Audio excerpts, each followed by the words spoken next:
Stimme. Markus Dötsch. Danke, Tom Schachzig, das war WDR aktuell und wir sind zurück live hier im WDR Fernsehen zur Eröffnung der Karnevalssession 2025-2006. Wir dunnen für Kölle und das Schöne ist, die Stimmung ist wirklich überragend. Wir machen gleich weiter mit meinem nächsten Gast, unserem nächsten Gesprächsgast, aber musikalisch ist heute wirklich alles auf der Bühne, was Rang und Namen hat. Und jetzt geht es gleich weiter mit meiner lieben Kollegin. Andrea Schönborn ist ja nicht nur heute als Moderatorin im Einsatz, sondern sie wird jetzt gleich die Bühne rocken. Wir haben eine neue FC-Hymne geschrieben und wir freuen uns jetzt gleich auf dem Heumarkt zu Köln auf die Funky Marys. Viel Spaß mit Andrea gleich.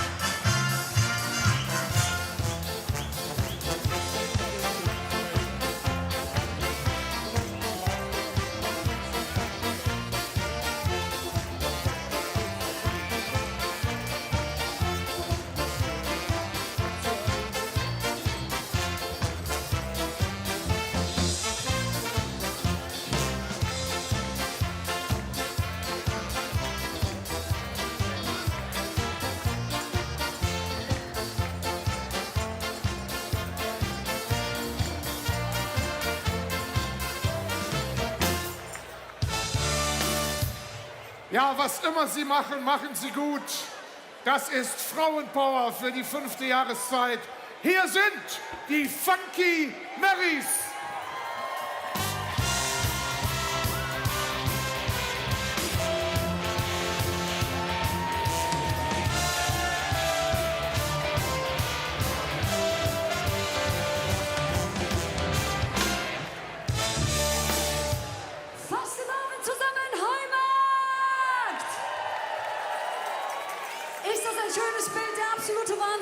Eine Frage, die sich erübrigt, wir stellen sie trotzdem. Habt ihr Bock auf Fastelovend? Okay, pass auf, Heumarkt, dann müssen wir das mal anchecken. Wir brauchen jetzt mal alle Ärmchen über dem Kopf. Alle Ärmchen. Wir bringen diese Stadt zum Beben. Los, ja, sing.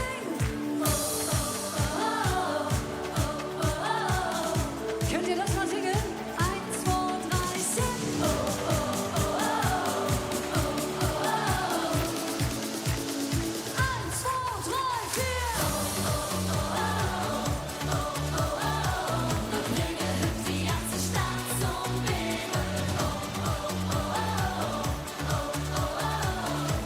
Alle Hände sind wie Lichtrakete, alle Laser in die Luft.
FC Köln.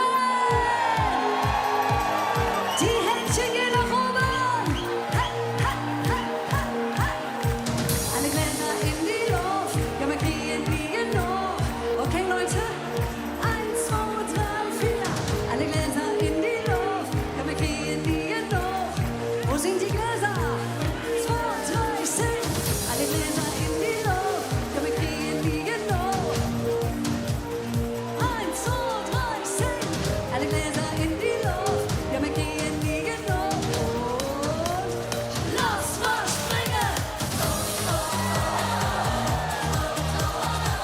Noch Dinge hüpft die ganze Stadt zum Leben. Strahle Helme sind die Lichtrakete. Alle Gläser in die Luft. Wir kriegen nie genug. Noch Dinge hüpft die ganze Stadt zum Leben. Denn wir haben ja nur noch eine Leben. Oh, oh, oh, oh.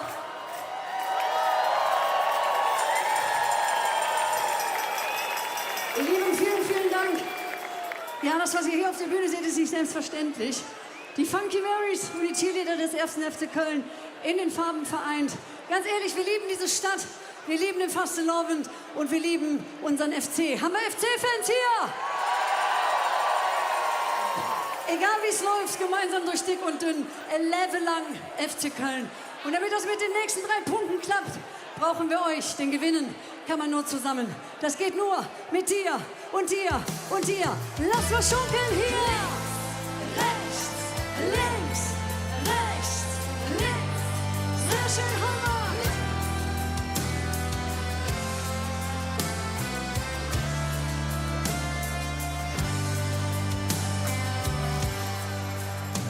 Von Geburt an, da ordne ich rot-wiese Luft. In Müngersdorf bin ich zick dem Anzehus. Es ging viele rum, ja und noch nie raff. Doch Liebe ist dann, wenn es Fieber dich packt. Für den FC, denn nur mit dir hab ich die heiße Zeh. Mit dir durch dick und dick, solang wir zwei uns haben. Denn nur mit dir hab ich die heiße Zeh. Mit dir durch dick und dick, solang wir zwei uns haben. Südkurve so laut, dass man's bewahren. Wo ist die Südkurve? Durch alle Text, so dass jeder es spürt. Millionen von Menschen, die trägt gegen. Für immer und ewig die einzigartigen. So sieht's aus. Denn nur mit dir hab ich die heiße Zeh. Mit dir durch dick und dick, solang wir zwei uns haben. Denn nur mit dir hab ich die heiße Zeh. Mit dir durch dick und dick, solang wir zwei uns haben. 3 Monat Meister und ich weiß, was noch kommt. Die goldene Ziege, die komme zurück. Egal wo ich bin, ob in Rom, in Athen, leuchte immer die Farbe von Mingen FC. Denn nur mit dir hab ich die mit dir durch dick und Leben lang FC Köln. Sing mit uns! Denn nur mit dir hab ich die heiße Zeh. Mit dir durch dick und dick,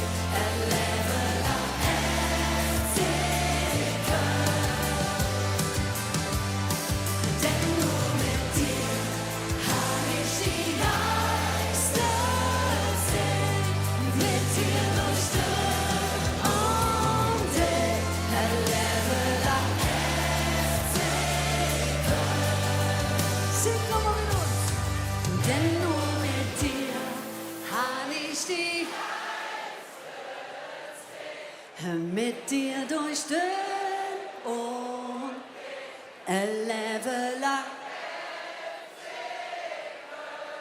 Letztes Mal nur der Heumarkt.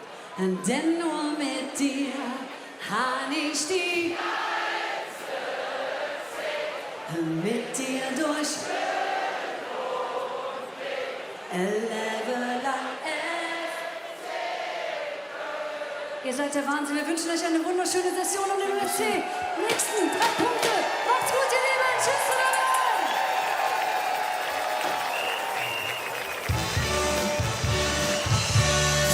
Danke, Andrea und die Funky Marys, die Punkte sammeln. Nicht nur beim Einkaufen, sondern auch mit dem 1. FC Köln. Heute ist ein großer Tag, der Tag der Jubiläen. Wir feiern 30 Jahre Übertragung des WDR hier von der Sessionseröffnung. 60 Jahre Bühnenjubiläum Marita Kölner. Und ein Mann toppt alles.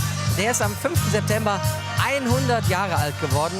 Ludwig Sebus. Er kann heute leider nicht persönlich da sein, hat aber seine Tochter geschickt. Ulla Sebus ist bei uns. Ulla, schön, dass du da bist. Ich freue mich auch sehr, dass ich hier sein kann und den Vater ein bisschen vertreten kann.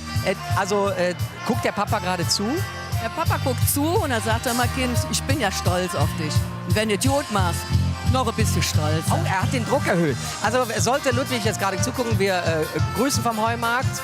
Alles Liebe, alles Gute. An der Stelle grüße ich auch meine Mama, die gerade auch nicht so ganz gesundheitlich auf dem Damm ist. Der Papa war länger in Porz im Krankenhaus. Gott sei Dank ist er wieder raus. Ich habe mir sagen lassen, da war so viel Besuch. Es war fast jeden Tag eine halbe Karnevalssitzung. Ja, also der Professor Horlitz, der hat auch gesagt, ich habe in meiner ganzen Zeit noch nie so viel Prominenz auf der Station gehabt. Er war total begeistert. Er hat sich durchgekämpft ins Zimmer manchmal. Hat auch ab und zu mal 10 Leute rausgeschickt, damit er auch mit dem Vater reden konnte. Ludwig hat uns netterweise ein Video geschickt, was du, glaube ich, noch gar nicht gesehen hast. Das werde ich jetzt mal unseren Zuschauern zeigen. Moment mal. Und Papagei. Köln ist cool. Hier ist Stadtrand. Ja, das ist natürlich heute ein besonderer Tag für mich. Es wären genau 70 Jahre, wo ich jetzt unentwegt zum 11.11. immer bei der Sessionseröffnung dabei war. Vor 70 Jahren war es so, da war noch der Ostermannbrunnen da, dann ging es zum Altermarkt und jetzt hier auf dem Heumarkt. Ich muss sagen, das, was die Kölsche Siel ausmacht an diesem Tag, ist immer offenbar.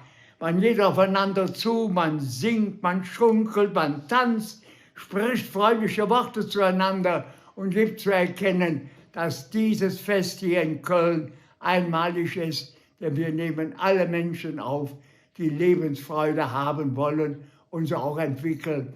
Ein herzliches Alaf an euch alle. Wir sagen Danke an eine lebende Legende, an deinen Papa Ludwig Sebus. Es gibt was Besonderes, es wird jetzt demnächst einen Domstern geben. Vielleicht kannst du uns ein bisschen was erzählen. Ja, ich wurde von vielen Menschen angesprochen, was könnte man dem Vater Gutes tun? Und da habe ich gesagt, also tut man eine Falle, Blume, Wingen, schüttet man in den Ring. Wir haben wir genug, aber wenn ihr was Gutes tun wollt, der Vater setzt sich auch für die Kirche und für den Dom immer ein, dann spendet doch bitte für den Stern, der dann in dem Michaelsportal liegen wird. Der Domverein hat jetzt... Kulturstiftung Kölner Dom, so heißt es. Die Kulturstiftung Kölner Domverein hat auch eine Internetseite und wir haben extra für den Ludwig einen 4. Punkt eröffnet, den man anklicken kann. Spende Ludwig Sebus 100 Jahre. Und das wäre wirklich toll. Und wenn jeder mitmacht, es gibt nach unten keine Grenze. Also wenn jeder meint, der mit ihm verbunden ist, er möge 5 € spenden oder 10, dann soll er das gerne machen. Ah, wenigstens mal 11. Heute ist ja der 11.11. Zum 95. hat das Festkomitee auch einen Sebusbrunnen versprochen. Kannst du uns mal sagen, wann wird der denn eingeweiht? Also der Vater geht davon aus, dass solche Sachen immer erst nach dem Tod entstehen. Also von daher denke ich mal so in 12, 14 Jahren. Also nach der Eröffnung der Kölner Oper, das können wir auf jeden Fall mal festhalten. Ich wünsche dir heute einen ganz tollen Tag. Du hast was mitgebracht von deinem Papa. Für dich was mitgebracht, genau. Was ist das? Und zwar ist das mehr wert, würde ich sagen, als die Prinzenschwange. Oh. Weil es die nicht jährlich geben wird, sondern das ist... Zeige mal ja, gerade. schau doch mal. Der Ludwig hat zu seinem 100. Geburtstag 1000 von diesen Spangen bekommen. Und er darf sie an seine Menschen, die ihm wert und lieb sind, verteilen. Und da darf ich das heute an dich machen. Ludwig Sebus 100 Jahre für euch, für Menge Kölle. Wir sagen Dankeschön, feier schön heute. Eine ganz, ganz große Freude und wir machen weiter.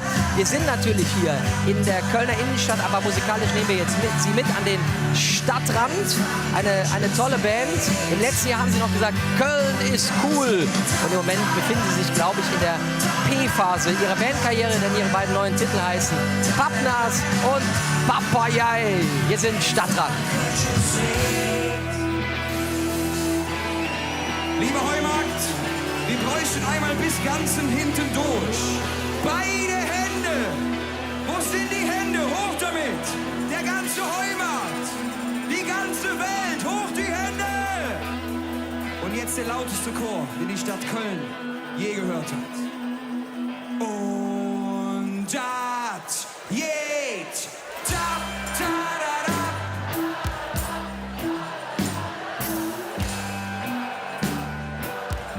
Oh, unfassbar gut. Ich würde sagen, wir werden ein bisschen lauter, aber auch ein bisschen schneller.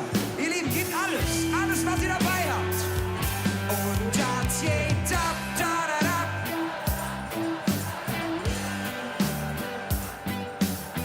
Komm, wir machen noch eine.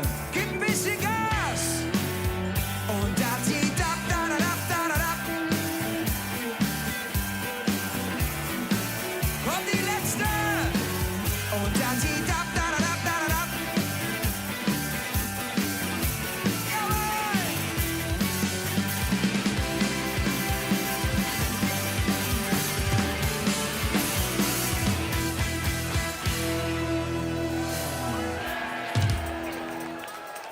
Dankeschön, ihr Lieben!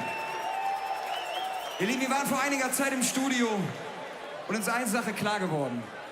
Oft hat man das Gefühl, man will immer so sein wie der andere. Ich würde gern so sein wie er, ich würde gern so sein wie sie. Ich hätte gern mehr Geld, eine Luxusvilla, vielleicht einen tollen Sportwagen. Aber das ist gar nicht wichtig, denn eine Sache ist uns klar geworden. Wir sind doch alles nur bunte Vögel, die Spaß haben wollen am Leben und eine gute Zeit. Und wir haben das in einen Song gepackt, vielleicht ein bisschen anders beschrieben. Hier ist für euch Papayai. Ich bin ne Papayai. Ich bin bunt, laut, lustig und frei. Und bist du auch ne Papayai? Ja, dann sind wir jetzt zu zweit. Ich bin ne Papayai. Ich bin bunt, laut, lustig und frei. Und bist du auch ne Papayai? Ja, dann sind wir jetzt zu zweit. Ich wünsch, ich wär ne Tiger. Ey, oder mindestens ne Biber. Ich wünsch, ich wär so groß und stark und ziemlich behaartes Schwerkaliber. Jene Jurilla, ey, mit ner fetten Luxusvilla. Will ob die edlsten Plätze in der Nahrungskette, ne stadtbekannte Sieger. Er wird dann, seh ich die Spieler, er wandert. Mit euch! Ich bin ne Papayai. Ich bin bunt, laut, lustig und frei. Und bist du auch ne Papayai? Ja, dann sind wir jetzt zu zweit. Ich bin ne Papayai.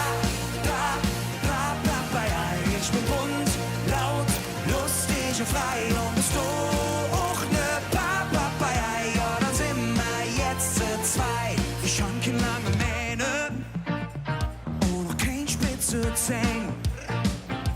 Bin nicht besonders groß und stark, aber hochintelligent. Wie jene Krokodil mit Macht und Glück im Spiel. Wie jene Elefant, mächtig interessant, ja, das ist alles, was ich will. Er wird dann, seh ich die Spieler, er wandert. Ich bin ne Papayai. Ich bin bunt, laut, lustig und frei. Und bist du auch ne Papayai? Ja,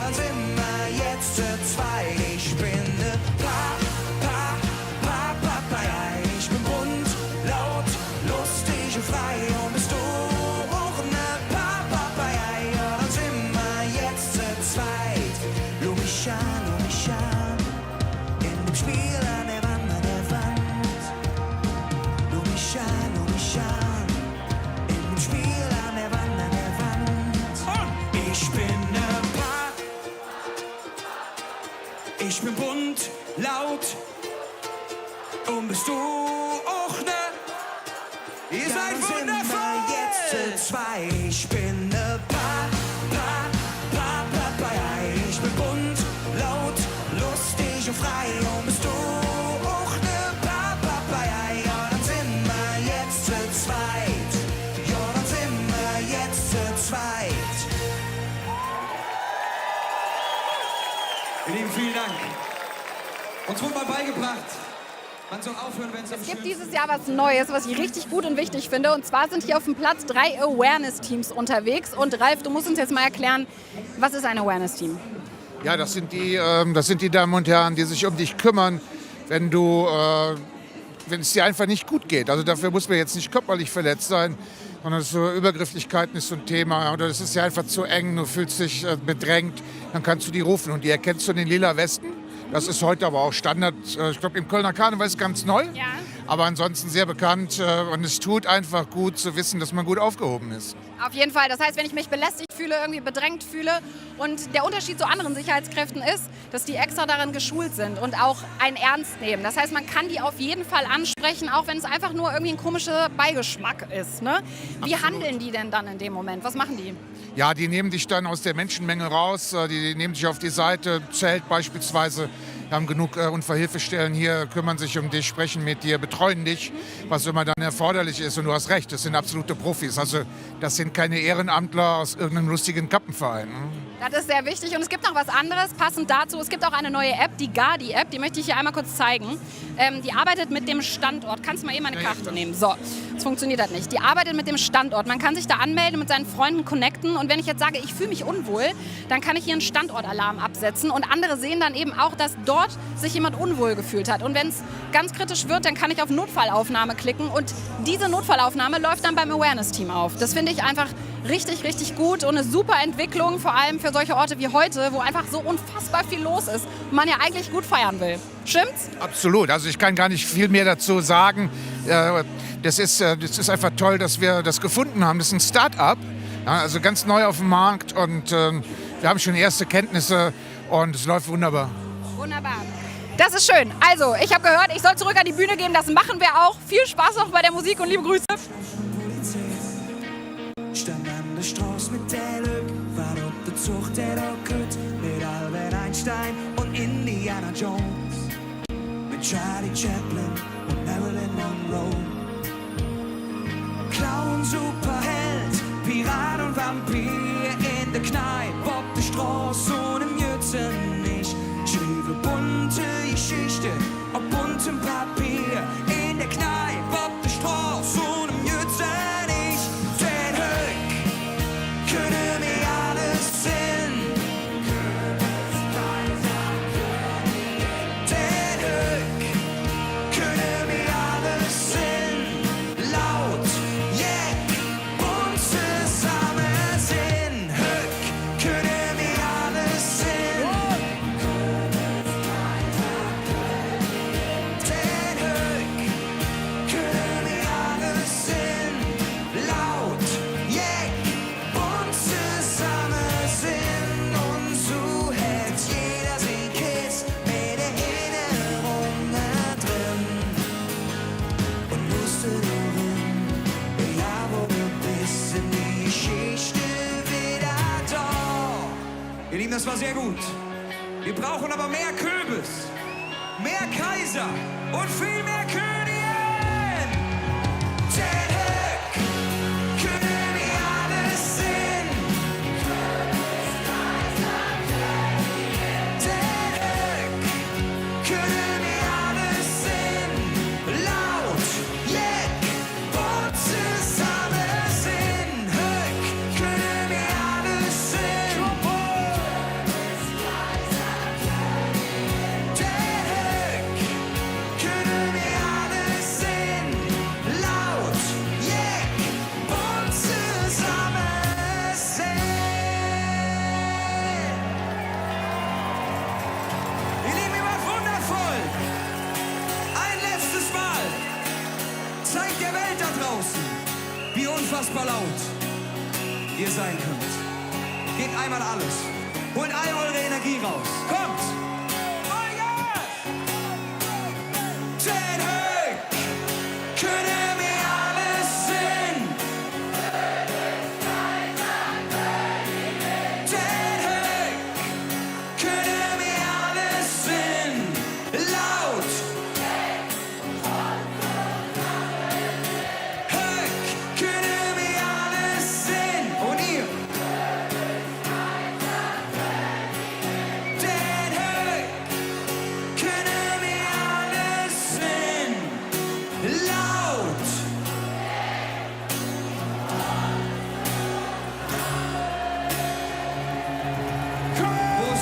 Köln!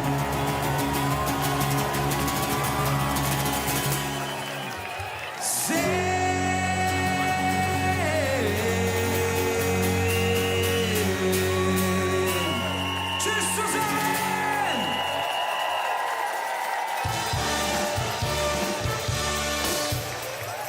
Stadtrand sagt Tschüss, ich sage Hallo zu meinem nächsten Gesprächsgast. Köln ist die Stadt mit K, steht für Karneval, Klüngel, Kamelle, aber natürlich auch für katholische Kirche. Und einen Vertreter habe ich heute bei uns, den Domdechanten Monsignore Robert Kleine. Wir duzen uns, falls jetzt nicht, dass er um Gottes Willen. Robert, du hast mir gesagt, du bist heute zum ersten Mal auf dem Heumarkt. Wie konnte das passieren? Also, ich hatte auch die letzten Jahre schon immer um 9 Uhr das 3 gestirnt für ein Kerzchen im Kölner Dom. Und dann habe ich das Büro gesucht und dann bin ich aus Köln weggefahren. Ja. Weil für mich Karneval dann eigentlich mit dem Karnevalistengottesdienst der Proklamation beginnt und dann geht's los. Und vorher ist vielleicht noch Advent, Weihnachten und heute eigentlich St. Martin. Ja, wir hatten bei uns im Dorf jetzt am Sonntag den großen St. Martins-Umzug. Vielleicht, um das nochmal einzuordnen, Karneval und Kirche gehören ja zusammen.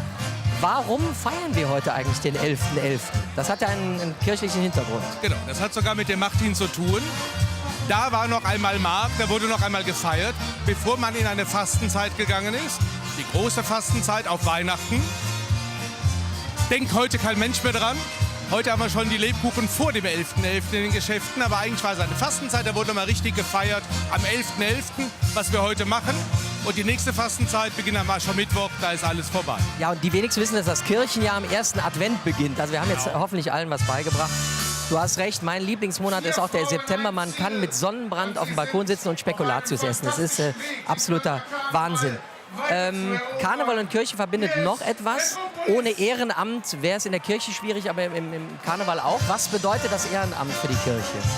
Ich glaube, dass das Ehrenamt die tragende Säule ist unserer Gesellschaft insgesamt, des Karnevals und auch der Kirche. Also wie viel engagieren sich in Chören als Ministranten, Lektoren, in Büchereien, in Besuchsdiensten. Und dasselbe ist ja auch beim Karneval. Und genauso wie in der Kirche ist es beim Karneval. Das ist ja nicht nur über die Jeckentage oder ab jetzt, sondern das ist das ganze Jahr über so viele und dass die gewürdigt werden mit dem Motto in diesem Jahr, war dann nicht all für Kölle oder wir tun es auch für die Menschen, für andere. Nächstenliebe ist eigentlich das Schlagwort des Glaubens, des christlichen Glaubens und jetzt haben wir es als Motto. Du bist, wie man an deinem Schal sieht, karnevalistisch aktiv, bist Feldhillier, der Feldheilige eines Traditionschors, der Altstädter von 1922, hast aber noch keinen Orden. Natürlich möchte ich dir jetzt gerne den aktuellen WDR Karnevalsorden, ich gebe dir den jetzt mal, damit du gut gerüstet, ordentlich in die Session gehen kannst. Und wir dürfen jetzt schon was verraten. Du wirst dem Dreigestirn den Segen geben, kann man glaube ich sagen. Bei der Prinzenproklamation am 9. Januar wirst du nicht nur im Publikum sitzen, sondern eine aktive Aufgabe übernehmen. Was wirst du machen? Ja, eine große Ehre. Also hätte ich ja niemals gedacht, als ich hier in Köln angefangen habe, dass ich bei der Proklamation reden darf. Auch über das Motto dieses Jahres. Und ja, das ist schon eine Aufgabe, der ich mit Respekt entgegensehe. Vor dem Publikum im Gürzenich, der guten Stube unserer Stadt, eine Ansprache zu halten. Ja, ab heute wird daran gearbeitet. Kurze Schlussfrage. Was ist schwieriger, die Sonntagspredigt im Dom oder die Prinzenproklamation? Die Prinzenproklamation, denn die Sonntagspredigt habe ich vielleicht vor ein paar Jahren schon gehalten. Das ist jetzt ein Original. Und ja, ich hoffe, dass aber wie bei der Predigt keiner einschläft. Gegensatz zur Predigt. Am Ende hoffe ich auf ein bisschen Applaus. Ja, das auf jeden Fall. Da glaube ich ganz fest. Wir sagen Danke an Monsignore Robert Kleine. Und Köln ist natürlich eine der meistbesuchtesten Städte der Welt, kann man sagen. Wir haben großartige Sachen wie den Kölner Dom, wir haben den Rhein und wir haben durch auch das Römisch-Germanische Museum fast so viele Ruinen wie Pompeji. Es lohnt sich, nach Köln zu kommen, nicht nur wegen solch großartigen Menschen, die in der katholischen Kirche arbeiten, sondern auch wegen der Band, die gerade auf der Bühne ist. Frauenpower total, wir freuen uns auf Metropolis. Man startet die Rakete.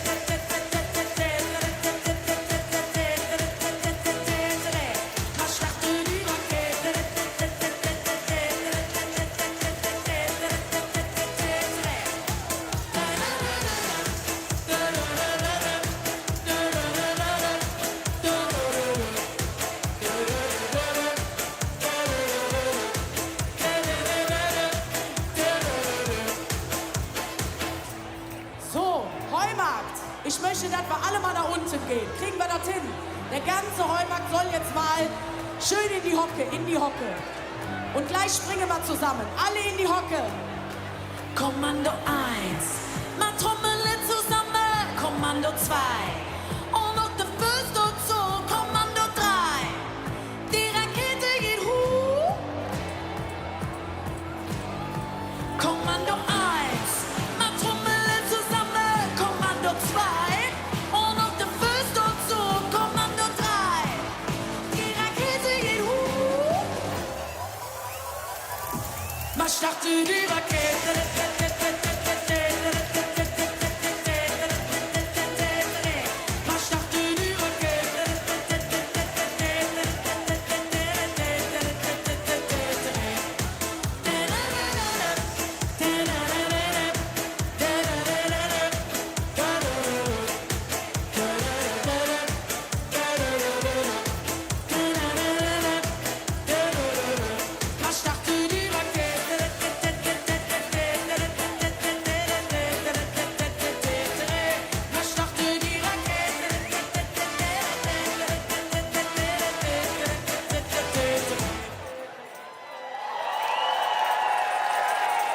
Vielen Dank. Boah, seid ihr mega drauf!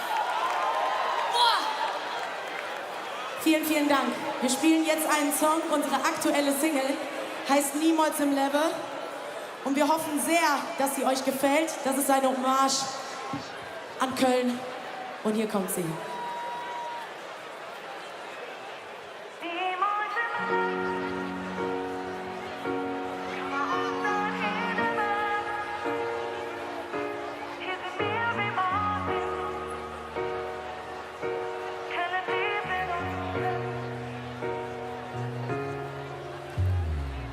Wir waren in Köln-Ports, 3. Etage, die Musik im Blut und der Ring für den Nas, min Stadt sich da rechts. Und alle so, Kinderlücke am Budget, jede stehen auf der Straße. Dat ist Gefühl, wenn ich länger fort war, sah Füchse da do. Und alle so, niemals im Leben kann man uns not hinnehmen. Hier sind wir wie Maßen, können bleiben uns hin. Niemals im Leben kann man uns not hinnehmen. Ganze Jahr wo Maßen, Kalle ist und bleiben uns hin. Alle kennen die Blackfurs, alle singen Jen Tommy. Wir sind Generation K. Alter, egal, sag Füchse da do. Und alle so,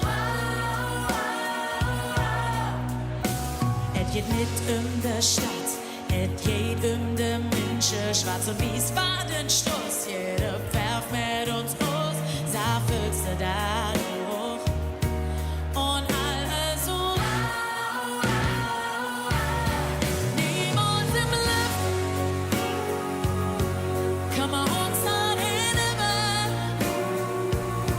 Hier sind wir wie Maßen, können bleiben uns hin.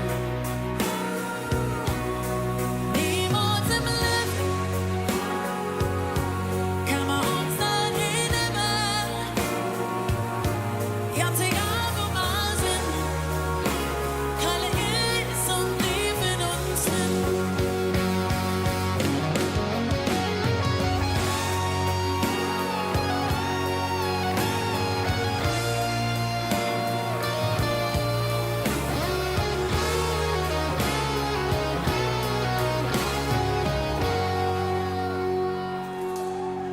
Niemals im Leben kann man uns das hinnehmen. Ganze Jahr wo Maßen, Kalle bleiben uns hin. Niemals im Leben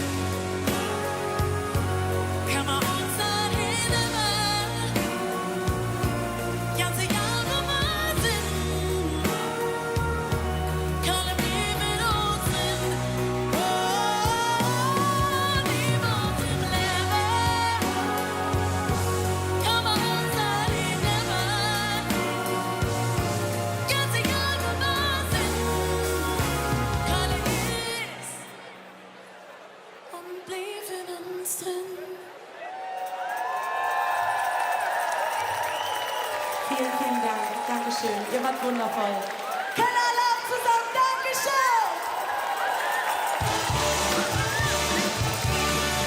Linda mit Metropolis war gerade auf der Bühne und schon ist der nächste Gesprächsgast bei mir. Ein Rednerkollege steht seit 2001 auf der Karnevalsbühne. Martin Schops ist da. Hallo zusammen. Martin, wärst du privat auch am Heumarkt? Bist du jemand, der am 11.11. feiern geht? Oder hast du heute Auftritte gehabt? Oder? Ich habe, bis ich 26 gewesen bin, das war meine erste Session, habe ich immer hier unten gestanden mit Freunden und gefeiert. Und ab dem Tag ging es eigentlich nicht mehr so gut. Ja. Wir haben uns gerade Bilder angeguckt. Der WDR feiert heute Jubiläum. 30 Jahre Übertragung der Sessionseröffnung von 1995. Da sah das Ganze noch ein bisschen anders aus. Aber jetzt ist es super voll. Und ganz viele Leute kommen extra von außerhalb hierzu. Ja, ich glaube, da hat Social Media einiges zu beigetragen, dass die schöne Stimmung, dieses bunte Fest nach draußen getragen wurde und viele Leute dann halt Bock haben, hier mitzufeiern. Das ist ja auch schön so. Es ist kein Tag, wo normalerweise Karnevalsredner unterwegs sind. Es ist eher so ein Fest der Bands. Wir haben uns vor 2 Wochen getroffen und haben mit ein paar Kollegen gesprochen und da wurde in den Raum gestellt, gibt es eine Rednerkrise im Kölner Karneval? Wie siehst du das? Ich bin da nicht 100% sicher. Ich glaube, wenn wir die Uhr weiterdrehen, noch mal 10 Jahre, dann könnte das sein, wenn keine jungen Leute mehr nachkommen. Aber es hat tatsächlich seit meiner ersten Session dieses Thema gegeben, Rednerkrise. Das ist aber eigentlich sind es immer 5 gewesen, die sich in Köln die Klinke in die Hand gegeben haben. Gürzenich, Satori, Maritim und so weiter. Und dann gab es immer so 5, 6 Redner, die im Prinzip gegen die Gürzenich-Tür angelaufen sind, aber die wollte nicht aufgehen. Ich sage immer, man muss so lange dagegen rennen, bis die Tür aufgeht. Dein Papa, eine Rednerlegende, Fritz Schops, das Rumpelstilzchen. Früher gab es viele Redner, die nur im Karneval auf der Bühne standen. Du selber bist auch demnächst wieder mit deinem Tourprogramm unterwegs. Genau. Wann geht's los? Im April, Mitte April mit dem Programm passend zum Lehrerdasein Elternabend. Aber tatsächlich ist das so gewesen. Früher, da sind die Redner einfach nur im Karneval gewesen. Dann wurden die inklusive Klamotten in den Schrank gestellt und dann erst am 11.11. wieder rausgeholt. Und mittlerweile sind sowohl die Redner als auch die Bands im Prinzip das ganze Jahr unterwegs. Du bist aber jetzt auch in der Weihnachtszeit sehr viel beschäftigt mit dem Herrengedeck. Du bist da unterwegs mit Volker Weininger und mit JP Weber, der heute auch schon auf der Bühne war. Für alle, die das Herrengedeck im WDR-Fernsehen noch mal sehen wollen, es gibt eine Wiederholung am ersten Weihnachtsfeiertag um 21.45 Uhr. Aber wann geht's jetzt bei euch los? Wir haben jetzt am Sonntag schon, man kann es sich das überhaupt nicht vorstellen, wenn man hier die Bilder sieht, jetzt am Sonntag haben wir die erste von 2 Vorpremieren. Das ist echt auch schon mal kleiner Kulturschock, großer Sprung von der Karnevalszeit wieder in die Weihnachtszeit zu springen. Dann geht es wieder in die Karnevalsbühne oder auf die Karnevalsbühne und dann haben wir die große Premiere in der Stadthalle in Köln am 27.11. Wir sagen Dankeschön. Bei Martin Schops wünschen wir heute viel Spaß am 11.11. Und wir haben es gerade schon gehört, Karneval wurde in der Familie Schops weitergegeben und auch bei der nächsten Band merkt man, wir sind eine große Family. Der Papa von Stefan und Peter, Rolli Brings, ein Kölscher Liedermacher und der Mann an den Tasten. Kai Engel ist der Sohn von der Blackfist-Legende Tommy Engel. Wir freuen uns, eine super Jalle Zwick. Brings ist da. Bist du bereit, jetzt zu riskieren? Auch wenn es jetzt gefährlich wird. Wer will denn das schon kontrollieren? Warte knapp mit uns passiert. Ne Blick von mir, ne Blick von dir. Da kommt doch keiner jetzt dafür. Ein bisschen da, ein bisschen. Da denkt doch keine Menschen wie. Bis morgen früh. Wir sind wie Romeo und Julia.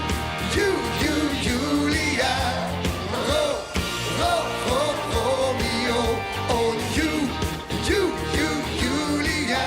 Nicht getrennt und nicht zusammen, doch das Herz steht in Flammen. Träume und Lachen, Himmel und Erd, Geduld und Macht, Verborgenes Welt.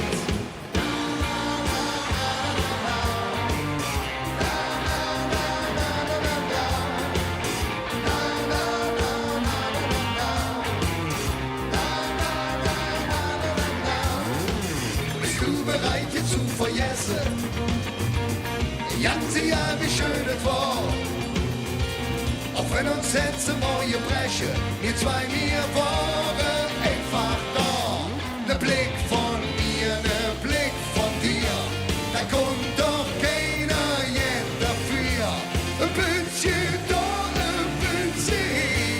dat deed nog geen Mädchen wie, bis mooie vreugd. Wir sind wie Romeo und Julia. Romeo und Julia. Nicht sie trennt und nicht zusammen, doch ein Herz steht in Flammen. Tränen und Lachen, Himmel und Erd, genug drauf an, aber anderes mehr.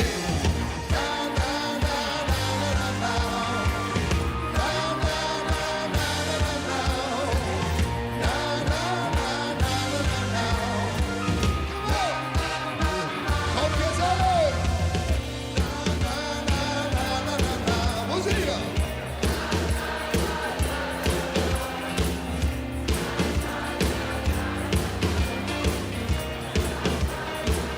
Wir sind wie Romeo und Romeo und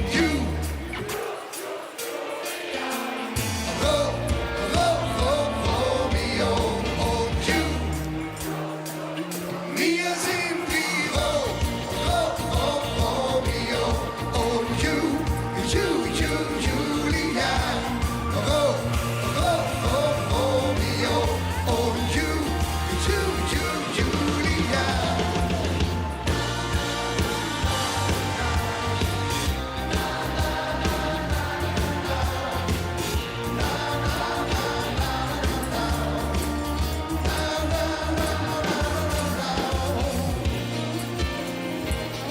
Wir sind wie Romeo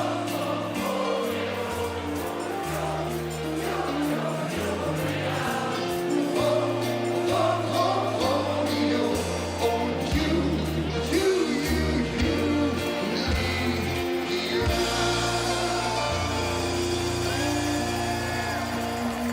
Wir danken euch von ganzem Herzen. Was kann man in einer Zeit wie dieser machen, wenn man richtig feiern will? Man sollte einfach das Handy ausmachen, das Radio ausmachen, das Fernsehen ausmachen und lebt euer Leben hier live auf dem Platz. Das wäre unsere Ansage. Lebt die Leben mit Live Culture.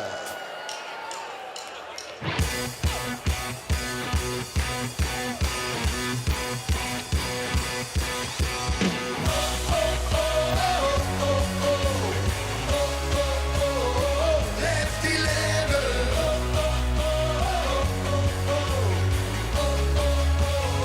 Lebt die Leben.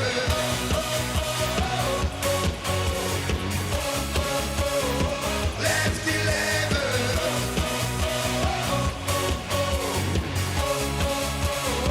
Lebt die Leben. Ma fleeuw, ma vallen diep, machen uns grad und dann doch schief. Ma laufen fort, kommen zurück. Ja, wir sind Jack, einfach nicht verrückt. Wie ein Schiff in der Nacht, ein großes Schiff am hellen Tag. Wir kriechen hoch, und lachen laut. Wir sind katholisch, wir sind versaut.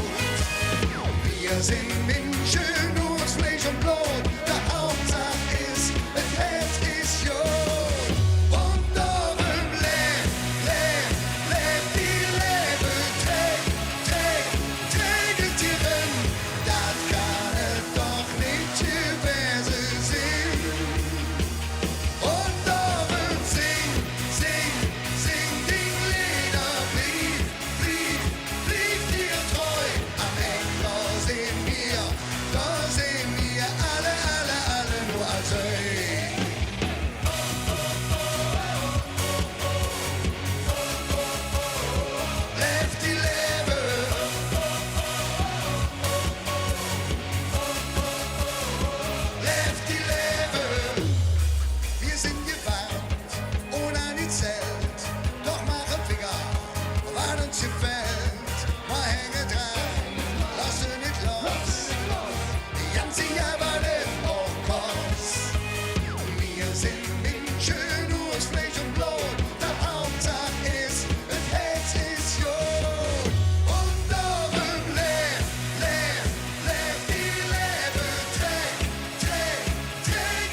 Stimme!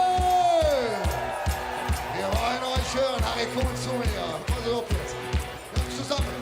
1, 2, 1, 2, 3. Oh, oh, oh, oh, oh, oh. Oh, oh, oh, oh. Lefty Level.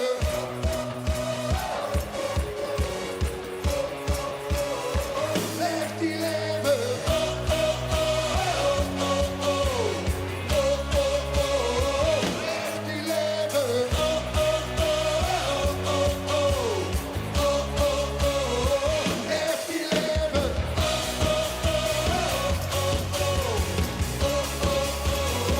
Lefty Level.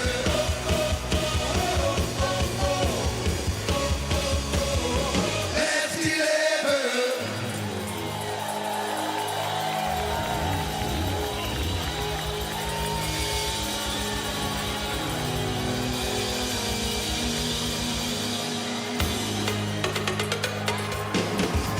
So, wir sind Backstage und ich habe die schönsten Frauen an meiner Seite. Metropolis gerade noch die Bühne gerockt. Und Linda, ich muss mal fragen, Riesenhit Rakete letztes Jahr rausgehauen. Wie sehr freut ihr euch auf die Session? Also ganz ehrlich, wir freuen uns sehr. Also das kann man gar nicht beschreiben. Vor allen Dingen, wir haben ja letztes Jahr auch Rakete hier gespielt und man sieht einfach den Unterschied, dass jetzt wirklich die Leute den Song kennen und das ist so ein Unterschied. Das ist einfach unglaublich. Unglaublich, wir freuen uns sehr. Und das Geile ist ja, jeder hätte ja erwartet, dass er jetzt noch mal einen drauflegt. Ne? Also wir haben ja hier auch Miss Rock'n'Roll, Dio.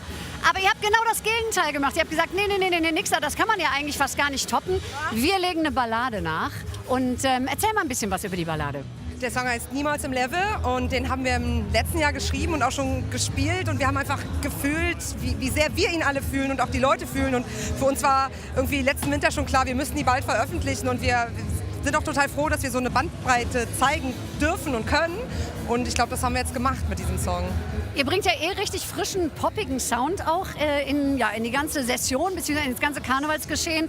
Und das Geile ist ja, jeder denkt ja immer, dass Frauen sich so nicht grün sind irgendwie. Ich weiß auch nicht, woher das kommt, aber wir freuen uns doch echt immer wie Bolle, wenn wir uns sehen, oder? Klar, natürlich. Also wir Frauen sollten uns gegenseitig ein bisschen mehr supporten, glaube ich. Ja, das ist wichtig. Wir müssen zusammenhalten. Ich finde auch, den Rest der Welt. Wir waren ja letztes Wochenende, haben wir uns getroffen und es war total geil. Es war nicht in Köln, weil wir verraten auch nicht, wo es war.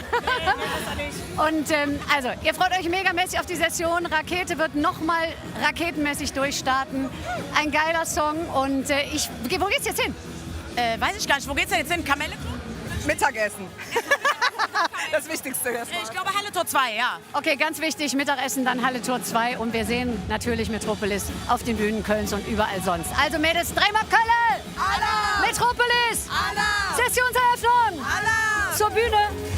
Ist der Winter noch zu lang?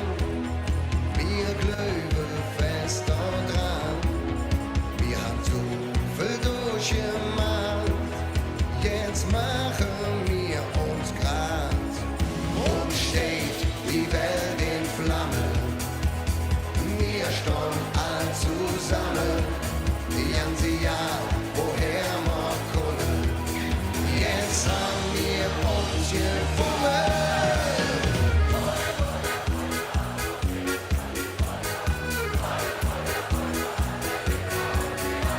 Kabel so laut,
so schlimm, wenn wir zusammen sind.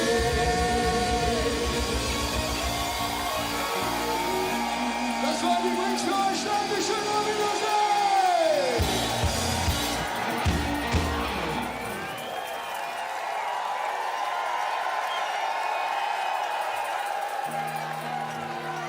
Eine ganz kleine habe ich noch, eine ganz kleine.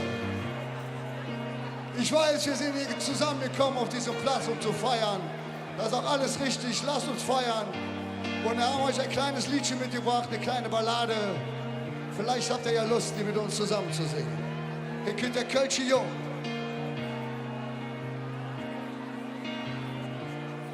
Deutschunterricht, das war nichts für mich, denn mich sprach die Jahre doch nicht. Sprech ordentlich, hätte man mir gesagt, die Zeugnis, das wird keine. Ich sprech doch nur mit eigener Sprache, wusst nicht, was sie von mir will. Ja, aber die sagen, es war von Kind.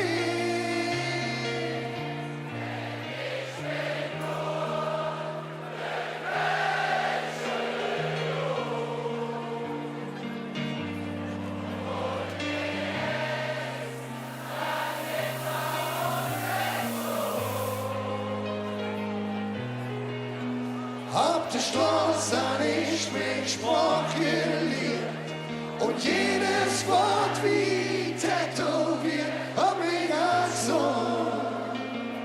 Ich bin eine Kölsche Jung.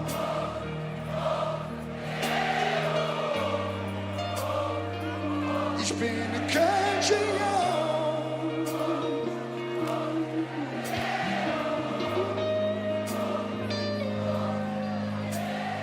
Heute bin ich glücklich, dass ich es kann und sprach die mit uns doch uns. Mau hört schon von Wicke, wenn einer Kölsch wart, dann fühl ich mich direkt zu uns. Wenn man sie spreche, dann lernt sie da lang, dann geht sie auch niemals kaputt. Und Sprach ist ein Geschenk. Denn ich bin nur ne Kölsche Jung. Und wie Herz, dann lebt man auf den Sohn. Auf der Straße nicht mit Sprach gelehrt und jedes Wort wie tätowiert und mich als Sohn. Ich bin eine Kölsche Jung.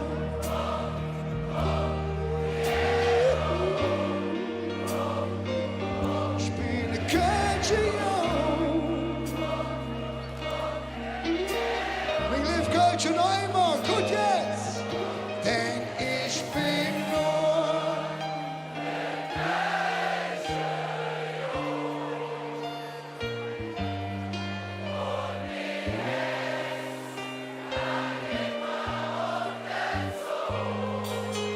Berlin Mountain Soul.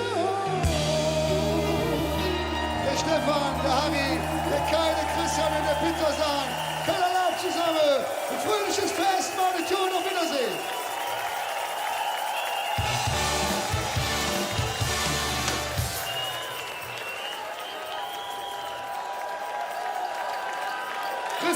Die Kölsche sind nicht nur Jäger um Fastelavond auf Karneval, sondern natürlich auch auf Fußball. Und wir freuen uns ganz besonders. Zum ersten Mal in seiner Funktion als neuer Vizepräsident des 1. FC Köln ist er heute hier bei uns auf dem Heumarkt. Wir sagen guten Tag zu Ulf Sobeck. Ulf, schön, dass du da bist. Ja, hallo, vielen Dank. Ich freue mich. Großartiges Wetter, großartige Stimmung. Macht total Spaß. Es ist ein Tag der Premieren, haben wir festgestellt. Der Oberbürgermeister zum ersten Mal, er ist ja gerade erst ins Amt gerutscht. Sogar Monsignore Robert Kleine, das erste Mal am Heumarkt. Du jetzt auch? Das hört sich gut an, in solchen Persönlichkeiten in einem Zug genannt zu werden. Da muss ich mich jetzt noch dran gewöhnen, aber es ist natürlich sehr schön. Naja gut, also ihr habt ja so eine ähnliche Konstellation wie im Karneval. Es gibt einen Präsidenten beim 1. FC Köln und zwei Vizepräsidenten. Man könnte sagen, auch ein Dreigestirn.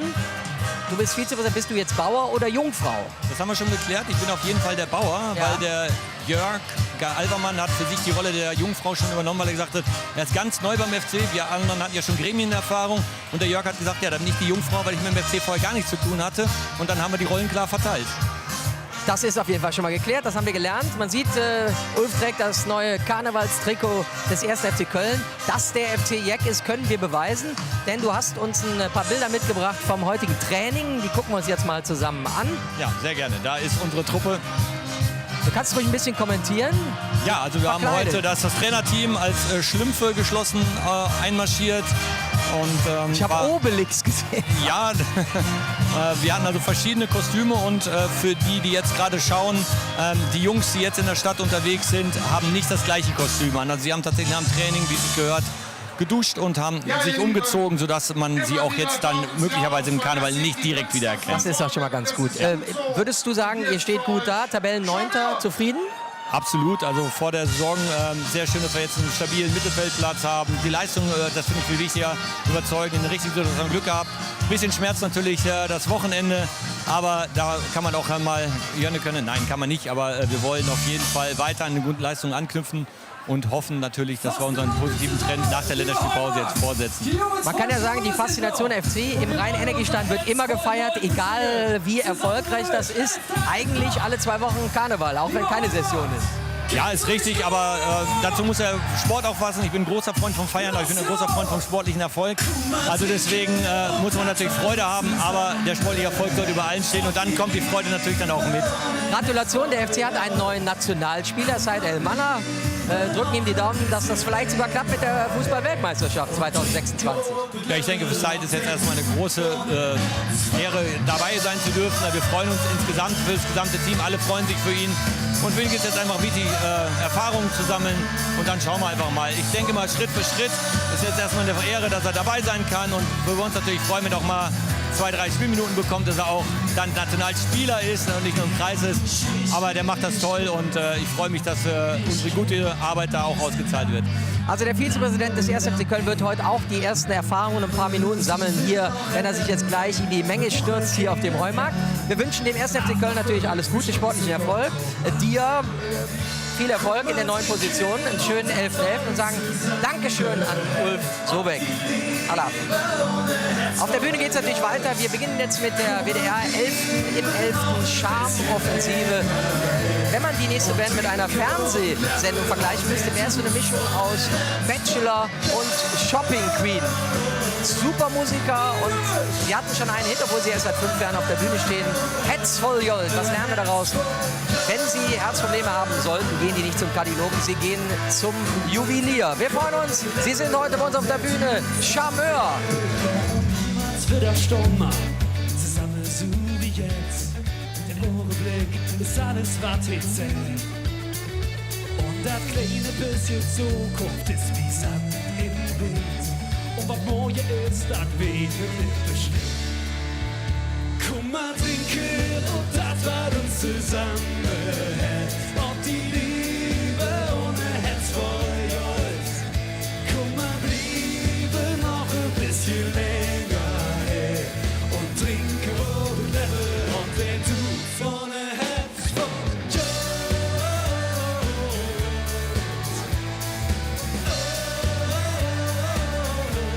Ein Herz voll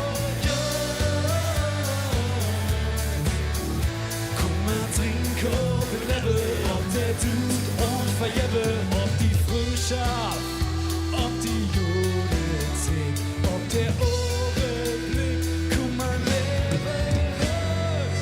Lieber Heumark, wir brauchen wirklich alle Arme im Himmel. Komm mal trinken und das, was uns zusammenhält. Ob die Liebe ohne Herz voll Jod. Komm mal bliebe noch ein bisschen länger her. Und trinke ob mit Level, ob der du ohne Herz voll Jod. Ob die Liebe ohne Herz voll Jod. Komm mal bliebe noch ein bisschen länger her. Und trinke ob mit Level, ob der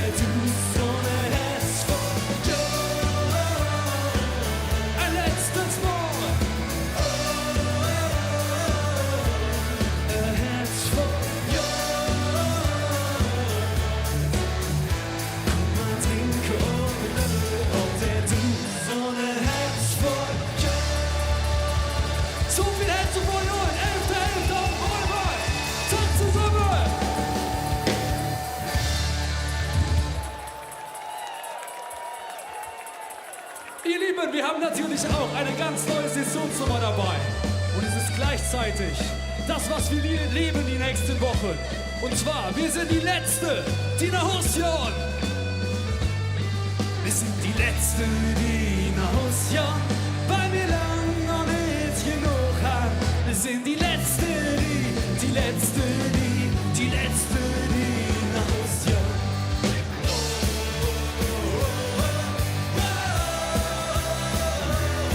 Wir sind die Letzte, die Letzte, die Letzte, die nach Hause jahren.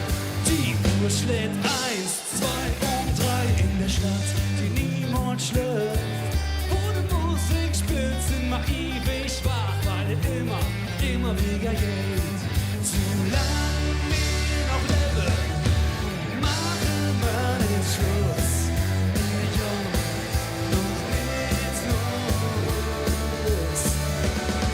Wir sind die Letzte, die nach Hause jahren, weil wir lang noch nicht genug haben. Wir sind die Letzte, die Letzte, die Letzte, die nach Hause jahren. Wir sind die Letzte, die nach Hause jahren, weil wir lang noch nicht genug haben. Wir sind die Letzte, die Letzte, die Letzte, die nach Hause jahren.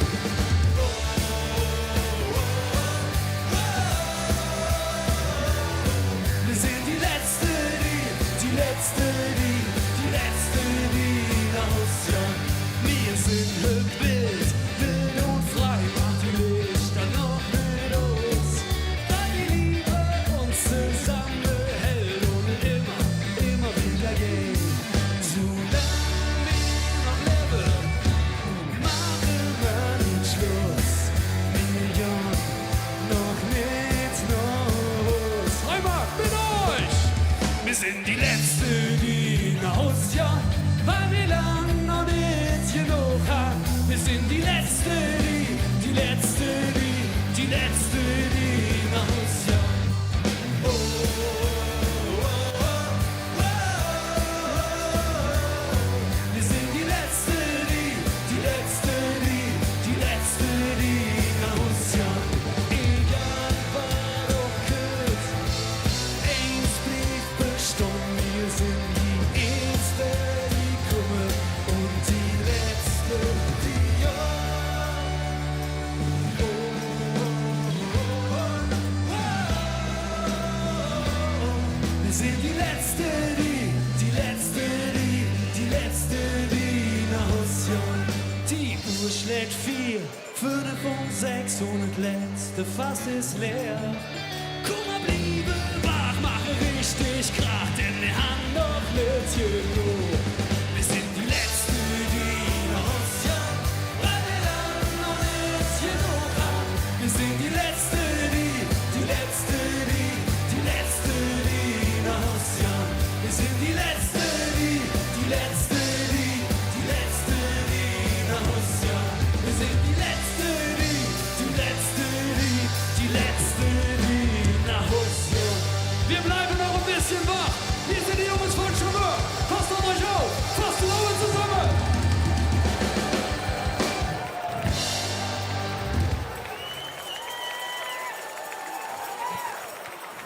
Es ist gar nicht vorstellbar, aber es ist so. In 93 Tagen ist Weiberfastnacht, da beginnt dann der Straßenkarneval und viele denken ja, Straßenkarneval, Weiberfast, Viva Fastelum, das muss eine kölsche Erfindung sein. Nein, definitiv ist nein. Während hier in Köln Prinz Karneval das Zepter schwingt, machen das 30 Kilometer weiter südlich am Rhein viele Frauen. Und die Frau, die sich damit am besten auskennt, ist heute Gott sei Dank hier. Sie ist die Obermönn des alten Beuler Damenkomitees. Patty Burgunder ist in der Haus. Hallo, Guido. Wir haben gerade festgestellt, Kopfhörer und Schiffchen, das ist alles schwierig. Keine gute Kombination. Aber na, wir sind ja Weiber, wir richten das schon. Irgendwie kriegen wir das hin. Du bist jetzt in deiner zweiten Session als Obermöhn. Vielleicht sagst du jetzt mal uns allen genau, was deine Aufgabe ist in Beul. Ja, also generell ist ja eine Möhn eigentlich eine erfahrene, verheiratete Frau. Ich bin selbstverständlich beides nicht, also weder erfahren und alt. Ja, noch verheiratet, nein. Bisher noch nicht geschafft, es hat sich noch keiner gefunden. Aber also wir haben in Beuel 17 Damenkomitees, da bin ich die Oberchefin. Das Ursprungskomitee der Beuler Weiberfastnacht, das ist das alte Beuler Damenkomitee von 1824. Auch da bin ich die Präsidentin und ich kümmere mich vor allem um unsere Tollität in Beuel. Das ist die Wäscherprinzessin mit Equipe und ja, da bin ich gut beschäftigt. Was hast du uns denn hier mitgebracht? Ich sehe einen Kochlöffel und, so wie es aussieht, eine Spitzebütt oder wie? Ja, das hast du schon richtig gesehen. Eine Waschhose, wie sie vor 200 Jahren wahrscheinlich die Frauen getragen haben. Ist ein bisschen eingelaufen in den 200 Jahren? Ja, also XXS, wie die Damen damals aussahen von der Größe her. Ich glaube nicht so groß wie ich. Nichtsdestotrotz wollte ich mal zeigen, wo unser Ursprung liegt, nämlich bei den Waschfrauen vor 200 Jahren, die halt aufständig waren gegen ihre Männer. Kann man sich heute gar nicht mehr vorstellen, dass das überhaupt notwendig war. Aber die Wiege der Emanzipation liegt in Beuel und da bin ich sehr stolz drauf, die Vertretung machen zu dürfen. Jetzt haben wir endlich mal was gelernt. Wir können noch mehr lernen. Du bist auch Teil eines Karnevalslexikons, was wir im WDR-Fernsehen sehen können. Marc Metzgers großes Karnevalslexikon geht von A wie Alka-Seltzer bis Z wie Zwiebelmet, vermute ich jetzt mal, läuft am Tag vor Weiberfastnacht, am 7.2. um 20.15 Uhr und dann auch am 11.2. um 20.15 Uhr. Und da bist du auch ein Teil davon und erklärst so ein paar Zusammenhänge. Bei euch wird ja das Rathaus gestürmt in Bolten. Wie läuft das ab? Also es ist ein großer Umzug durch Beuel mit ganz dicken Fans, wie bei allen Umzügen. Alle Karnevalsvereine schließen sich an und als Höhepunkt kommt als letzter Wagen die Wäscherprinzessin, die dann mit den 17 Damenkomitees und der Schutztruppe, das sind die Beuler Stadtsoldaten, die wirst du kennen, das Rathaus erstürmen, also unseren neuen Oberbürgermeister Guido Deus, den aus dem Rathaus Super Vorname. Ja, der scheint drin zu sein. Und ja, mit gemeinsamer Frauenpower holen wir die Kerle da raus. Früher waren da nur Kerle in so einem Rathaus, heute sitzen da auch mindestens 50% Frauen. Aber es geht um die gute Sache, um zu zeigen, die Obrigkeiten, wir Frauen haben auch was zu sagen und das vor allem in Beuel. Definitiv bei mir zu Hause auf jeden Fall. Ich habe dir etwas mitgebracht als kleines Gastgeschenk. Das ist der neue WDR Karnevalsorden 2026. Ziehst du vielleicht gleich an, wenn du das Schiffchen... Es ist alles ein bisschen kompliziert. Ich habe gerade gehört, Frauenpower. Wir sagen Dankeschön, dass du uns heute mal erklärt hast, wo Viva Fastelovend eigentlich herkommt. Danke an Patty Burgunder. Und wir machen jetzt direkt mit einer starken Frau auf der Bühne weiter. Sie kommt aus einem sehr karnevalistischen Haushalt und der Titel der Bandname ist eine Liebeserklärung an den Papa. Peter Kempermann war früher bei den Kolibris und Sänger bei den Rabaul. Hier ist Kempes Finals. Du willst den Wünschen schwenken, auch wenn du nicht tanzen kannst. Wenn du nicht tanzen kannst.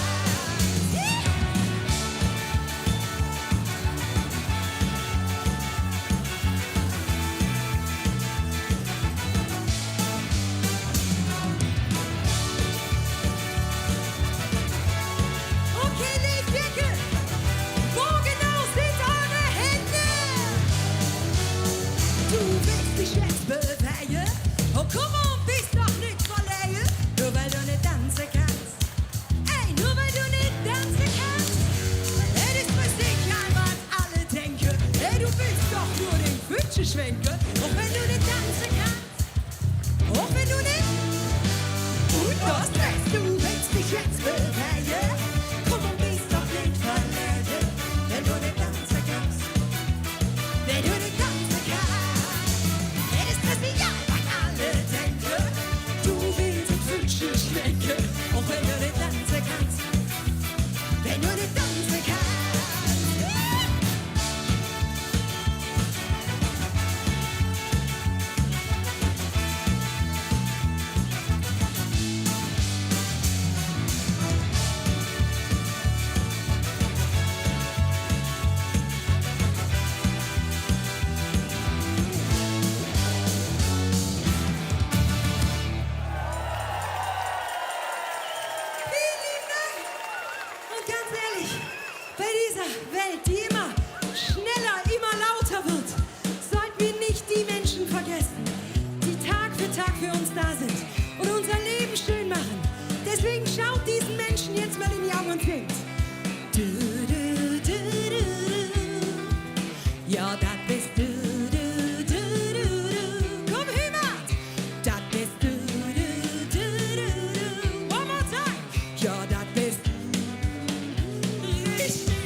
hab immer jahrelang studiert, kenne vom ganzen Stück.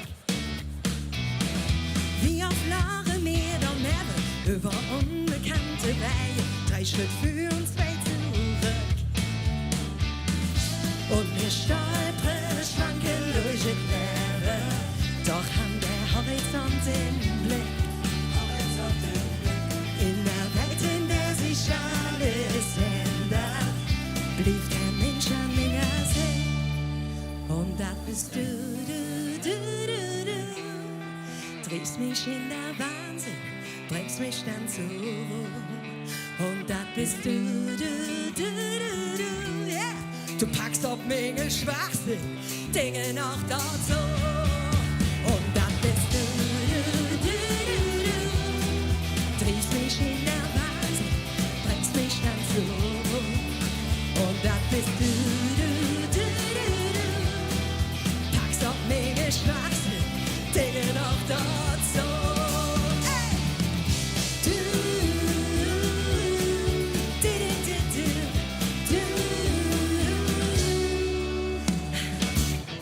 All die Wälder auf der Welt haben wir 2 und 2 verzeiht, doch uns wird immer noch gehen.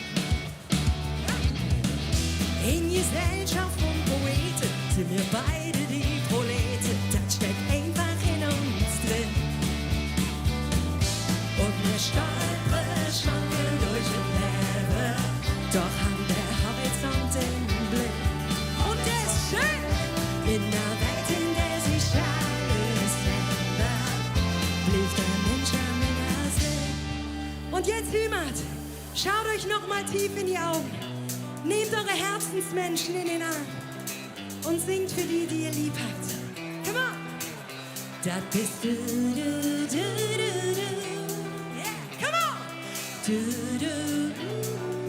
Wer ist das? Ja, das bist. Komm ein letztes Mal. Ja, das bist. Ja, du packst auf mega Schwachsinn, Dinge noch dort so. Und das bist du. Drehst mich in der Wahnsinn, bringst mich dann zu. Und das bist du. Schwachsinn, Dinge noch dort so.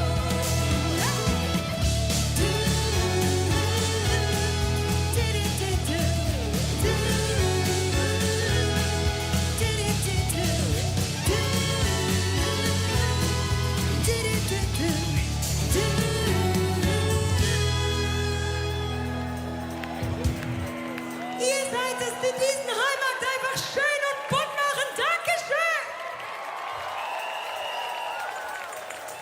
Und ganz ehrlich, macht noch mal richtig Lärm für diese wunderbare Kapelle hier im Hintergrund. Das Matthias Hässler Orchester. Die sind einfach wunderbar, diese Menschen. Und wir würden gern, bevor wir gehen, noch ein Lied mit euch singen. Und das geht so. Ich mach das hier. Jo, weil das Beste jetzt passiert an ihr, wenn es nicht ausgeht. Ich werde jetzt schon wissen, dass ich alles daran liebe. Wie macht?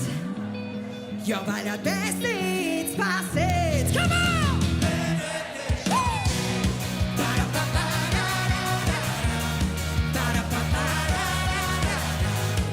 Weil das Beste jetzt passiert. Ja, wann denn? Sag, weißt du noch mit 16? Die Köpfe nur voll nicht umsehen. Der ganze Tag hindert und und hier krieg ich ein Kaffee, wenn ich die Kölsch nur ansehe. Real Madrid, die zählt zurück. Der Himmel färbt sich violett. Der Beste ins Brücken, Nordberg, Schwert. Ey, du darfst jetzt noch nicht, ja, das ist noch nicht der letzte Song. Weil das Beste jetzt passiert. Come on!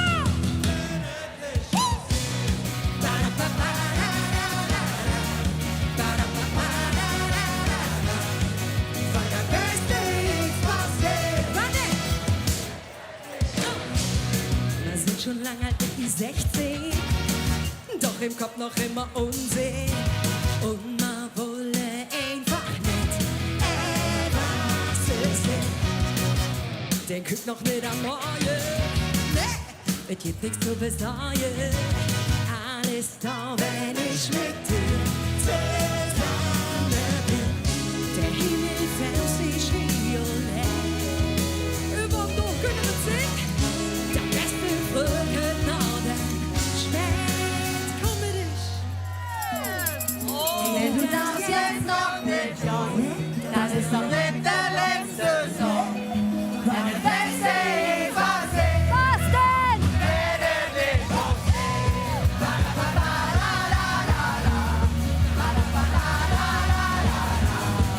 Deine Beste ist was ich. Was denn? Werde dich aufsehen. Sehr schön!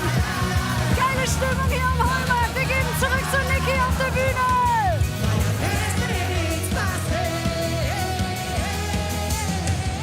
Wer weiß, wann wir uns wiedersehen. Vielleicht schon im nächsten Jahr. Guck mal, schenken auf uns Glück. Und ganz ehrlich, Heumarkt, nur Liebe für euch und für dieses Fest, was wir hier feiern dürfen. Zeigt doch noch mal kurz alle eure Hände und wir singen.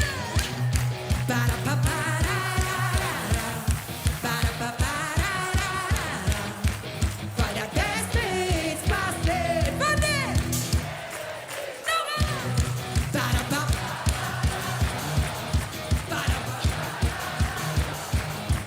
Weil der Beste ist, was lebt. So schnell. Hey, du darfst jetzt noch nicht kommen. Das ist noch nicht der letzte Song. Weil der Beste ist, was lebt.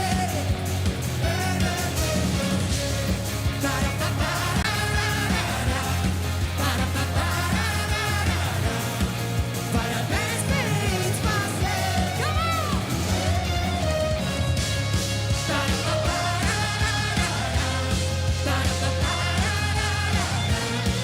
Weil der Beste ist, was lebt. Dankeschön!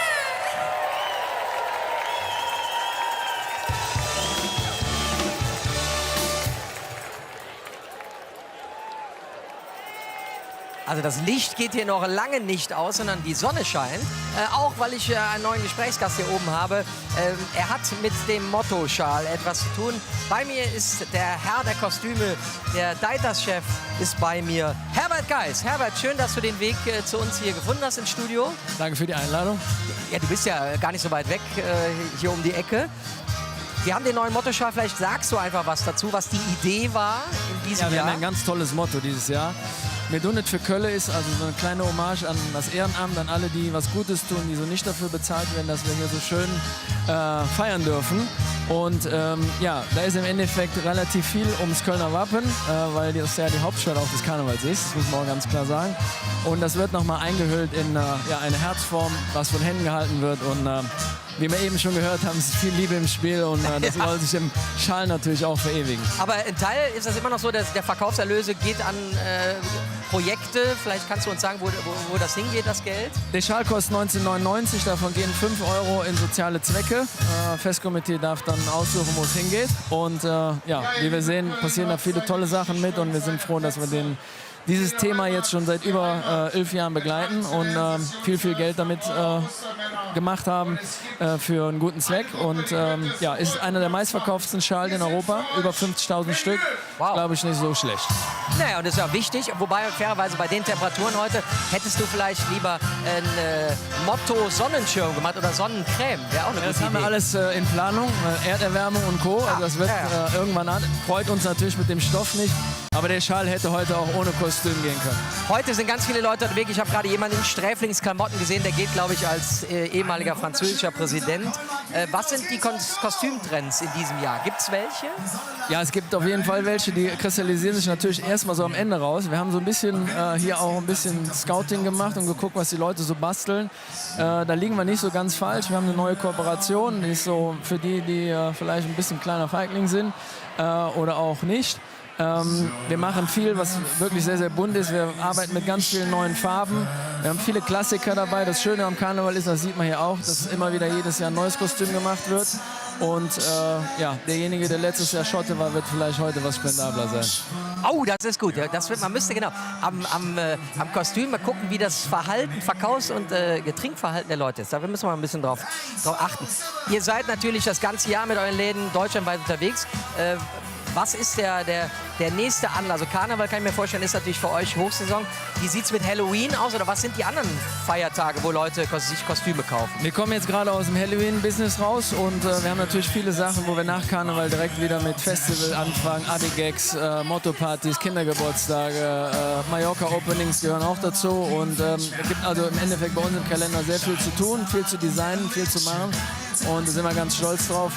Sind jetzt mittlerweile in 35 Läden unterwegs in Deutschland, haben jetzt gerade in Leipzig eröffnet, letztes Jahr in Dresden, also so Orte, wo man uns nicht vermutet, funktioniert sehr, sehr gut, sind wir sehr happy drauf und ja, wir versuchen ein bisschen mehr Spaß aus Köln nach draußen zu bringen. Wir sind erstmal froh, dass du heute da bist. Ein wunderschöner Mottoschal. Wir sagen Danke an Herbert Geis und ich gebe ab an meine Kollegin Svenja Keller-Sonn wegen der Sonne. So ist es, Guido. Ich glaube, ich stehe hier bei der Jecksen-Familie aus Köln-Hürth, bei Dagmar und bei Kai. Schön, dass es geht. Hört mal, ihr seid nicht nur Jeck, sondern ihr engagiert euch auch im Ehrenamt. Du bist Kassiererin im Tennisverein und du im Junggesellenverein und in der Dorfgemeinschaft. Was machst du da? Ja, also es geht im Endeffekt darum, wir wollen dem Ort Möglichkeit bieten, zusammenzukommen. Menschen, die man vielleicht auf der Straße schon mal gesehen hat, irgendwie bei einem Dorffest oder was zu erleben. Der Junggesellenverein pflegt insbesondere das Maibrauchtum, die Dorfgemeinschaft veranstaltet in jedem Jahr und organisiert den Karnevalszug am Karnevalssonntag. Das heißt, du bist der Organisator von dem Ganzen? Ich bin damit involviert, ja, genau, richtig. Also ich bin im Vorstand in beiden Vereinen. Den Junggesellenverein habe ich 2007 selber gegründet und ja, seitdem bin ich auch im Vorstand aktiv. Also das klingt so ein bisschen nach Ehrenamt, aber auch nach Hobby, kann das sein? Ja, es geht schlimmer leid, als was der Mensch sich selbst andeiht, würde ich immer an dieser Stelle sagen. Und die Freude und die Genugtuung ist aber auf jeden Fall auch dann zu sehen, wenn Menschen zusammenkommen und Spaß haben. Und das ist sehr, sehr, sehr schön. Aber ich meine, es geht dafür ja auch eine Menge Zeit drauf. Ist es dir das wert? Du wirst ja nicht bezahlt dafür. Ja. Klare Antwort. Ihr seht. So, und jetzt wird hier weiter gefeiert. Weil ich habe ja gesagt, die sind sowas von Jecks. Die sind jedes Jahr hier. Und der Vater kann leider heute nicht dabei sein. Deswegen grüßen wir jetzt den Papa zu Hause. Stimmt's? Dreimal Kölle. Alaf. Kölle. Alaf. Hürth. Alaf.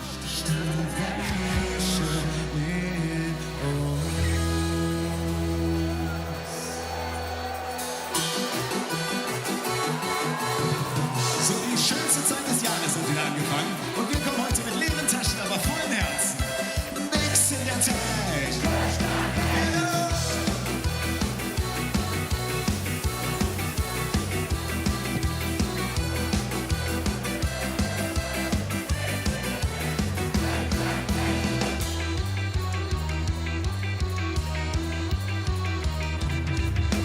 Gold und Diamante, Luxus und Bling Bling, Lex und Ferrari waren nie mein Ding.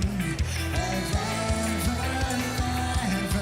ohne Käse und Schinkenbrot, mit viel zum Glücklichsten und ihr nix.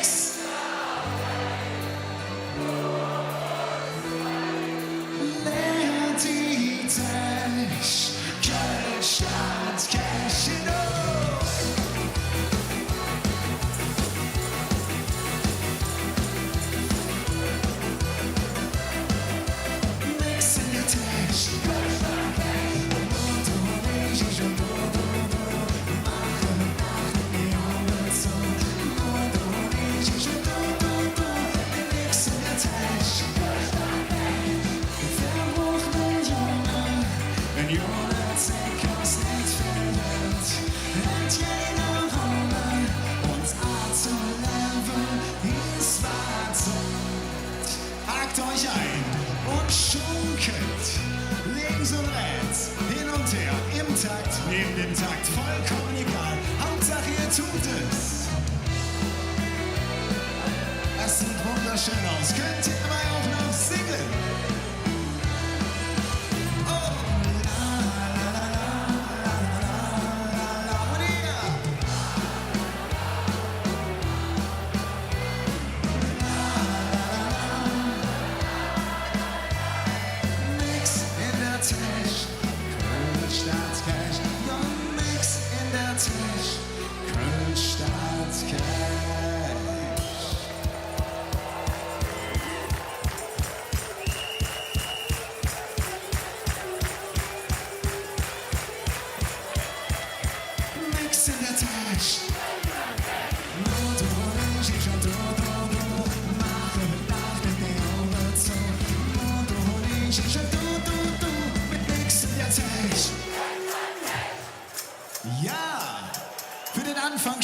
nicht gut, aber das kriegen wir noch lauter hin. 3 Worte, Köln Stadt Cash. Achtung, nix in der Tasche. Das war Stufe 2. Und beim 3. und letzten Mal bitte, so laut, als wäre heute der 11. im 11. Ob ihr passt? Nix in der Tasche.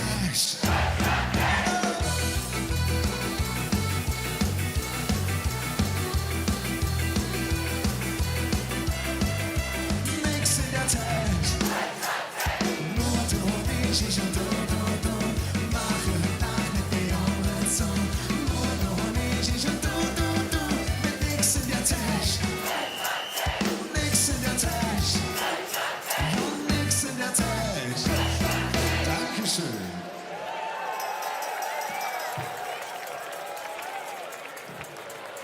So, wir feiern in diesem Jahr das Ehrenamt. Mit Donut für Kölle heißt das Motto.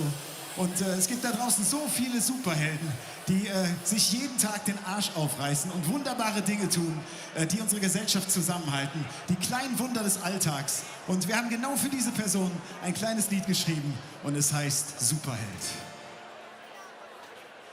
Ich bin nicht stark, so wie Superman kann nicht fliehen. So wie Peter Pan bin keine Zauberer oder Superheld, nur der Typ, der immer zu dir hält. Ich war eine Magier, ne große Zampano, dann flöhe mir der Hetze zu, so wie Romeo. Ich hätte je die Kraft, so wie Obi-Wan, doch bin leider meistens nur solo ohne Hand. Bin nur ne Jung von hier, nicht von einem anderen Stern. Doch ich mach dir Kaffee und nachts halt ich dich warm. Ich bin nicht stark, so wie Superman kann nicht fliehen. So wie Peter Pan bin keine Zauberer oder Superheld. Nur der Typ, der immer zu dir hält. Nur der Typ, der immer zu dir hält. Hey yo, hey ja, bin keine Superheld. Hey yo, hey ja, nur der Typ, der immer zu dir hält. Nur der Typ, der immer zu dir hält. Ich hätte gerne Anzug an, ne Ranz aus Titan. Doch an nur 2 Arme, mit denen ich dich halten kann. Ich bin keine Wundermensch, der Bösewichter, ja. Er war immer da, für dich ist du ne schlechte da. Bin nur ne Jung von hier, nicht von einem anderen Stern. Doch ich mach dir Kaffee und nachts halt ich dich warm. Ich bin nicht stark, so wie Superman kann nicht fliehen.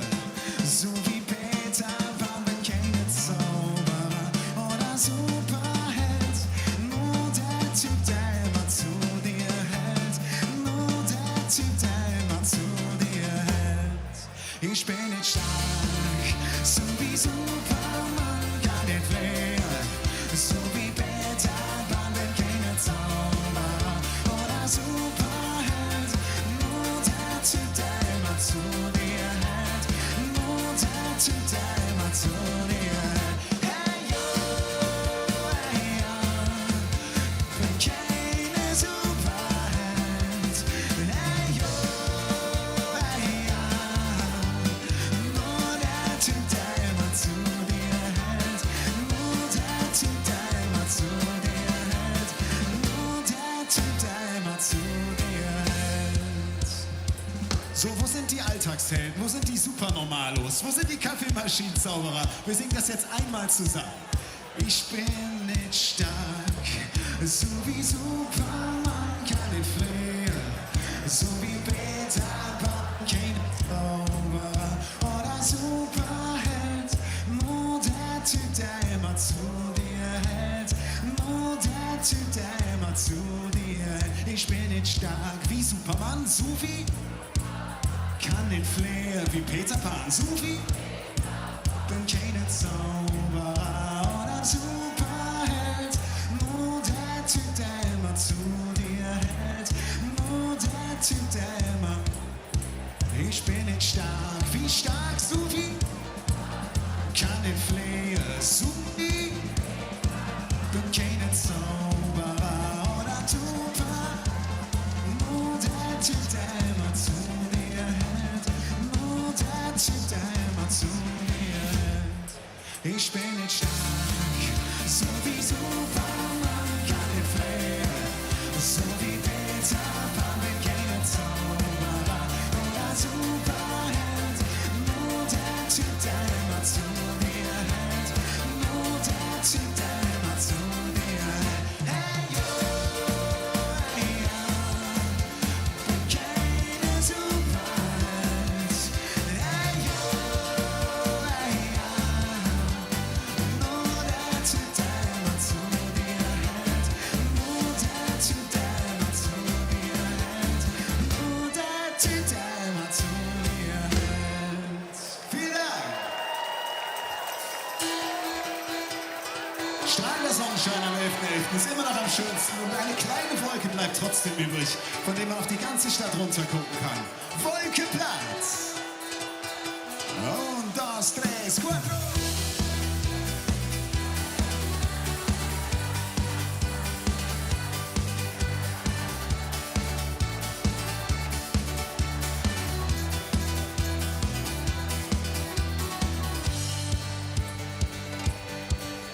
Du sagst, lass uns Geld probieren. Ich sag, was hast du für?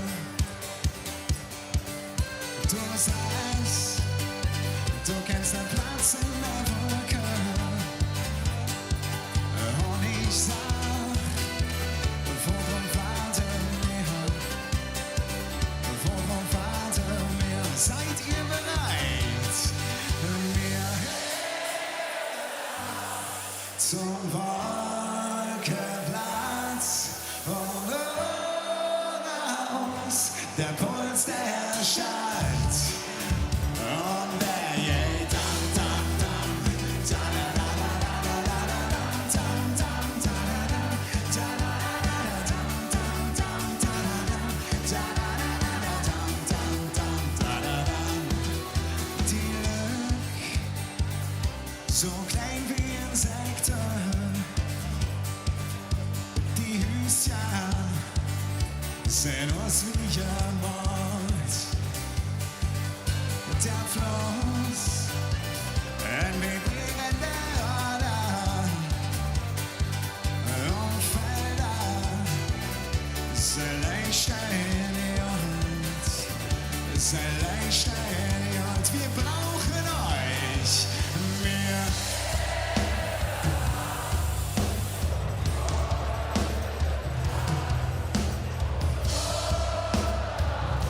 Der Puls der Stadt und der geht dam, dam, dam, da,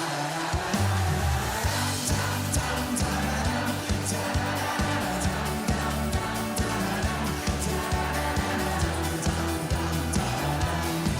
wir fliegen durch Raum und Sinn zum Wolkenplatz und zurück. Die Session hat gerade erst angefangen. Wie sieht's denn aus? Fühlt ihr schon den Puls der Stadt? Heumarkt, seid ihr bereit für den Puls der Stadt? Und der geht dam, dam, dam. Oh.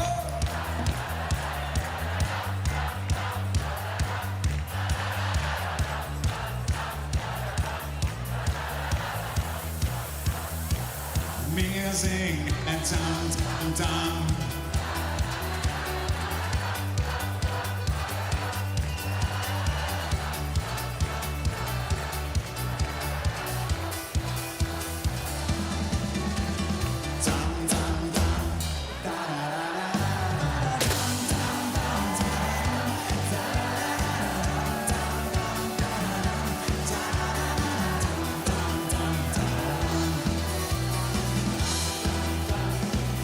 Wir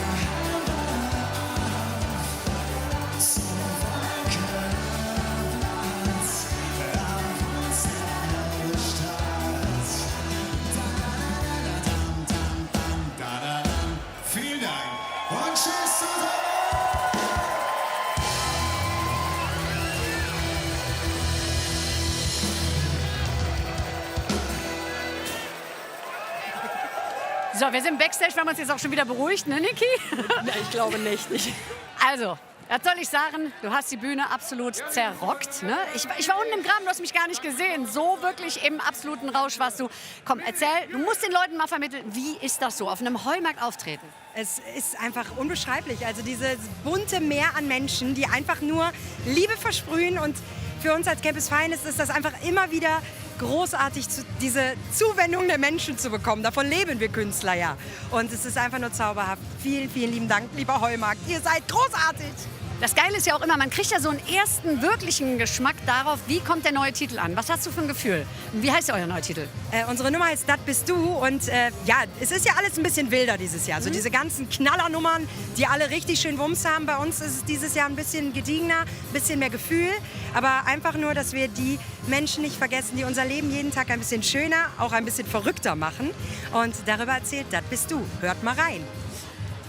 Wir haben es ja gerade im Fernsehen gesehen, absolut geiler Auftritt. Und wir haben auch hier eben schon mit Metropolis gestanden. Die Mädels sind ja immer noch so ein bisschen rar gesät. Ne? Wir bemühen uns ja, dass sich das ändert. Ich werde auch immer mehr Frau. Ja.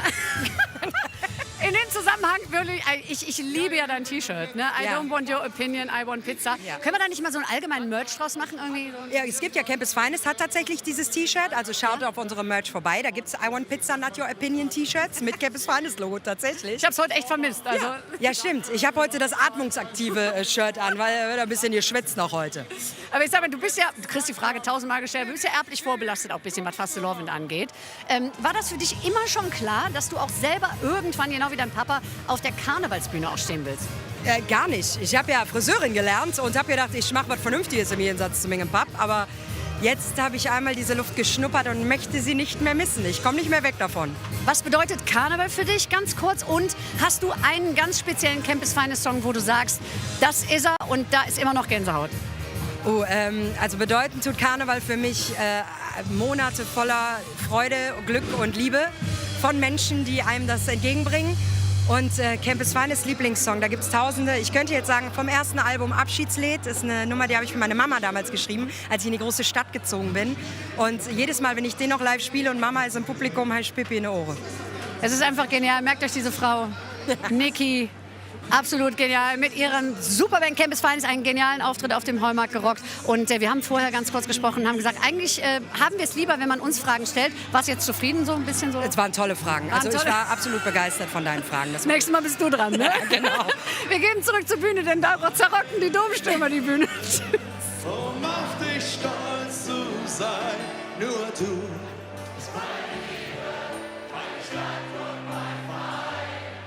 Ich bleib dir ewig treu, ich lass dich nie allein. Und jetzt wünsch ich mir die besten Fernsehbilder aller Zeiten. Zeig den Menschen daraus, wie hier gefeiert wird. Stimmung in Köln! Ohne Dom, ohne Regen, ohne Sonne steht. Ohne Dom, ohne Regen, ohne Sonne steht. Lieder von zu Hause, die man einfach kennen muss, die man immer singt, weil es Freude uns bringt, wenn wir zusammen sind. Hey, auf besungen, die Pflanz, denn wir essen ja nichts sonst. Und das heiße lecker Mädchen muss es sein, ja und Gold, wird immer noch drin. Was ob jetzt kühlt anders, es nur wird versteht. Wir singen jetzt mit euch, es ist der Kölsche Lied. Ohne Ton, ohne Regen, ohne Sonne schien. Ohne Ton, ohne Regen, ohne Sonne schien. Kann es singen? Ohne Ton, ohne Regen, ohne Sonne schien. Ohne Ton, ohne Regen, ohne Sonne schien. Und ohne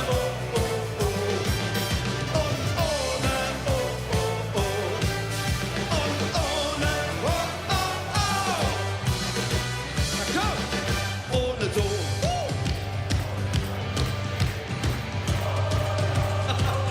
Ihr wisst schon, dass das Lied vorbei ist, oder? Von der ersten Reihe bis nach ganz hinten, komm, machen wir unser Ding. Mach dein Ding, Dingeling, Dingeling, und du bist mittendrin, Dingeling, Dingeling, mittendrin im Leben. Und hier geht's einfach nur. Mach dein Ding, Dingeling, Dingeling, und du wirst sehen, Dingeling, Dingeling, dann hast du auch vom Leben nie genug. Nein, nein, nein, nein, nein, dann hast du auch vom Leben nie genug. Nein, nein, nein, nein, nein, dann hast du auch vom Leben nie genug. Ja! Ihr macht definitiv euer Ding. Ja! Hört ihr diesen Jubel? Aber da halten die gerade, während wir spielen, ein Interview. Ja, ganz Herr Massi, hören Sie mal, was ist denn da los? Ich höre Sie. Ich höre Sie, ich habe Sie auf meinem Ohr. Ihr interviewt euch gegenseitig, während die Domstürmer Musik machen. Ihr wisst ja gar nicht, was euch da optisch entgeht. Mann, alles musst du hier selber regeln. Oh. Wer ist denn heute in Köln zu Besuch? Heiliger, sagt Christophorus, das sind viele. Anders gefragt, wer ist sich um diese Uhrzeit nicht mehr ganz so sicher, woher er kommt? Okay. Für wen ist ein Heimspiel? Wer ist aus Köln? So, wir nehmen jetzt mal die Besucherinnen und die Besucher und zeigen ihnen, wie schön sauber diese Stadt ist. Wie gepflegt, wie bescheiden. Ein Hauch von Champions League. Köln ist kaputt, Köln ist bekloppt. Das ist Köln, er war immer hier drauf. Sind er parat? Das ist Köln, ja schön kaputt, er war immer Jodbruch. Das ist Köln, ja schön bekloppt, er war immer Jodbruch. Stadt von Welt, Baustell, Stau, CSD, Kölsch, Kapelle, Verkehr, Beton, eng und laut. Frosen, Jacke, Herz und Wahr, der dumme Blick, KVB, Verspätung, pur, Bling, Ring, Bildschirm. Und mir glaube jeder dran, dass man hin auf jeden bewegen kann. Man aber alles, solange es geht. Denn irgendwann ist es zu spät. Das ist Köln, ja schön kaputt, aber immer Jodbruch. Das ist Köln, ja schön bekloppt, aber immer Jodbruch. Ja, da, da, da, da, da, da, da, da.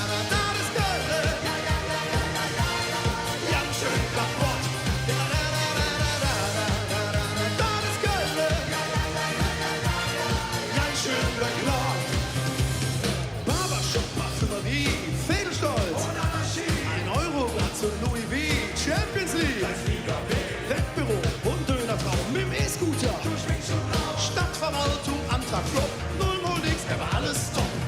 Und mir glaube jeder dran, dass man hin auf jeden bewegen kann. Man aber alles, solange es geht.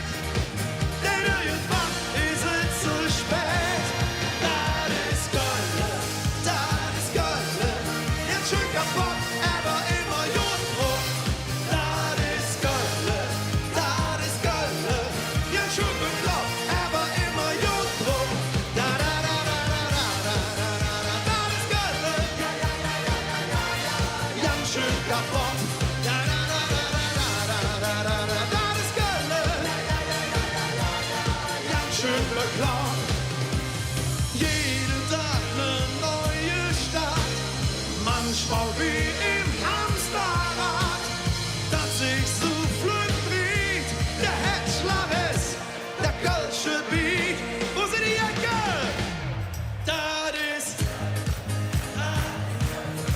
ganz schön kaputt, er war immer jung.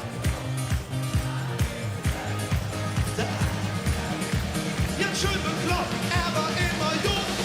Oh, das ist Köln, ganz schön kaputt, er war immer Jodbruch. Das ist Köln, ganz schön bekloppt, er war immer Jodbruch. Da, da, da, da, da, da, da, da, da. Das ist Köln, ganz schön kaputt. Da, da, da, da, da, da, da, da, da.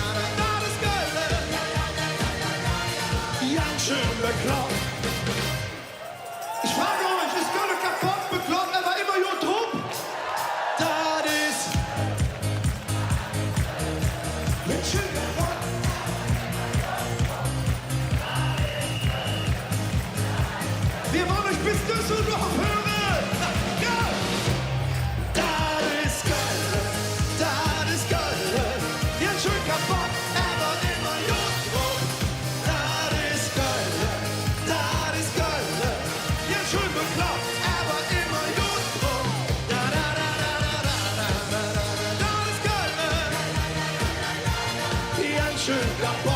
Das ist Gölle, ganz schön bekloppt. Herzlich willkommen mit Gölle, kaputt und bekloppt, aber immer gut drauf.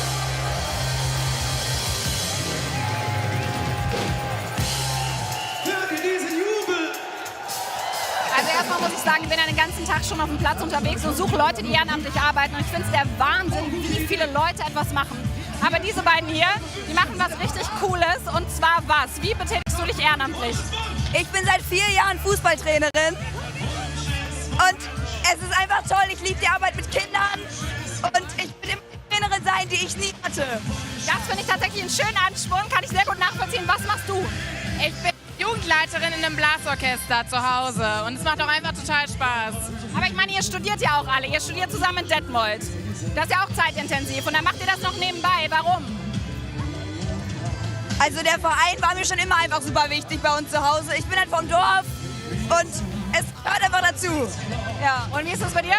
Ja, die Kinder brauchen ja auch Unterstützung und damit es auch irgendwie weitergeht, ne, damit ja immer was passiert, muss man das halt einfach machen und dafür müssen halt auch Leute einfach da sein. Das finde ich richtig gut, dass ihr das macht. Und ich finde es richtig schön, als ich die beiden angesprochen habe, da haben eure Augen gestrahlt und zwar so, ja klar machen wir ein Ehrenamt. Das ist der Spirit für heute und damit gebe ich zurück zu Andrea. Bei dir. Schön. So, Backstage, Sven Welter von den Pavayern. Ihr kommt gerade woher, bitte? Koblenz und dann hier Köln.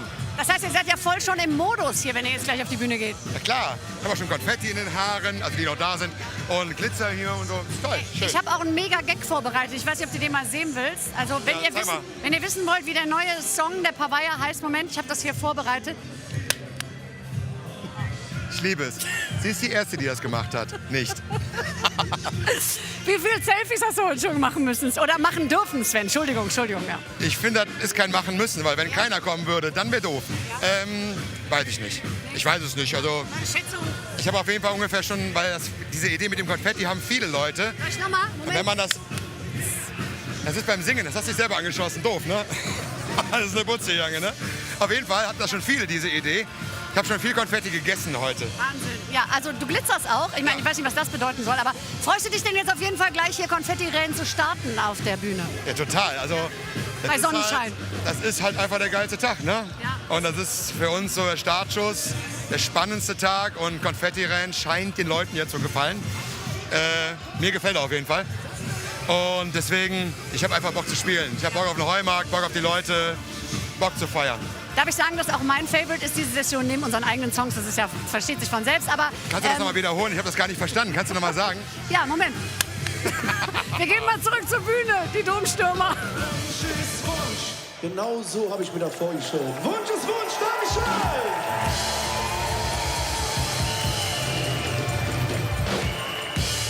Wenn ihr euch alle einmal umdreht, schaut mal in den zweiten Stock, wir winken mal. Hallo!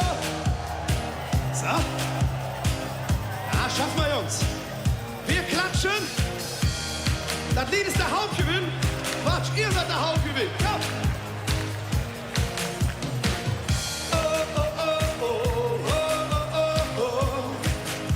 Das ist der Hauptgewinn. Das ist der Hauptgewinn. Wenn wir zusammen sind, für uns wie Queen und King, ist alles für uns drin. Das ist der Hauptgewinn. Wenn wir zusammen sind, für uns wie Queen und King, ist alles für uns drin. Das ist der Hauptgewinn. Und ihr, das ist der Hauptgewinn. Das ist der Hauptgewinn. Vom Glück geküsst und von der ganzen Welt umarmt. Vielleicht ist Glück deine ganz besondere da. Aha. Der Himmel ist gelb, wo die Siegerstraße beginnt. Kein Lied mehr im gewinnt, weil es das mit uns nur einmal gibt. Zusammen ist die beste, allerbeste 10. Das ist der Hauptgewinn, wenn wir zusammen sind. Für uns wie Queen und King, möges alles für uns drehen. Das ist der Hauptgewinn, wenn wir zusammen sind. Für uns wie Queen und King, möges alles für uns drehen.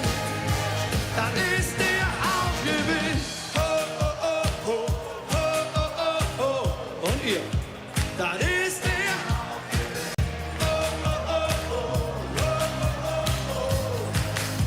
Das ist der Hauptgewinn, wenn wir zusammen sind.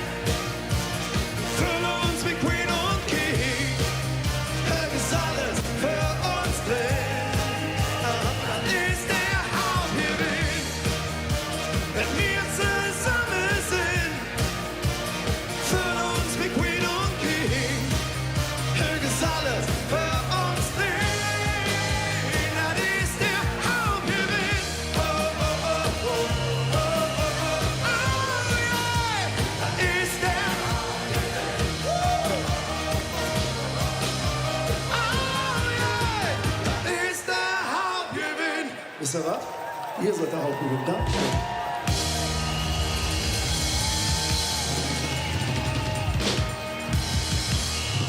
Kurze Frage ans Orchester. Kommt ihr mit den Noten klar? Dann ist das euer Applaus für euren Einsatz.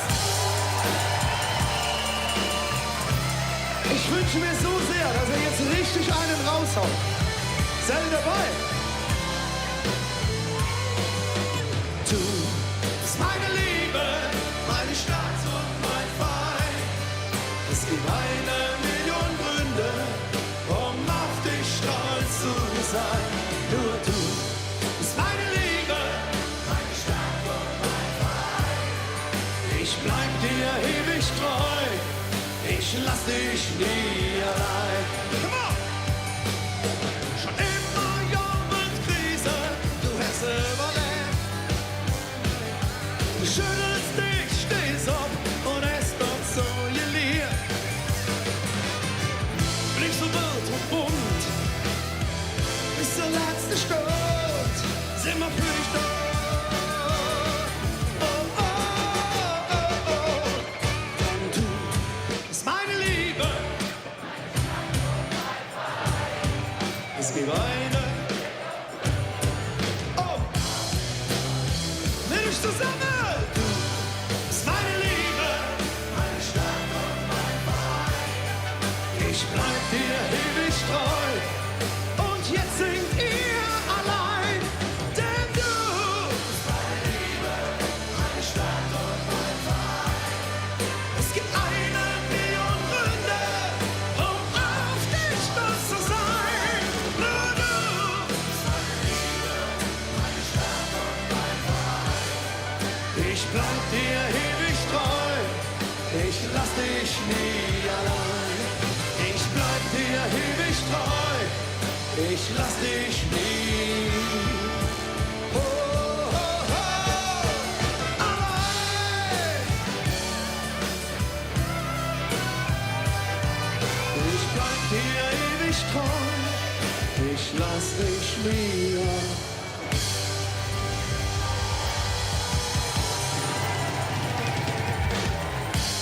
Das ist Gölle. 11.11.2025. Das waren für euch die Domstürmer. Heute sich alle Tage. Wir sehen euch wieder, keine Frage. Und dann machen wir euch fertig. Tschüss zusammen!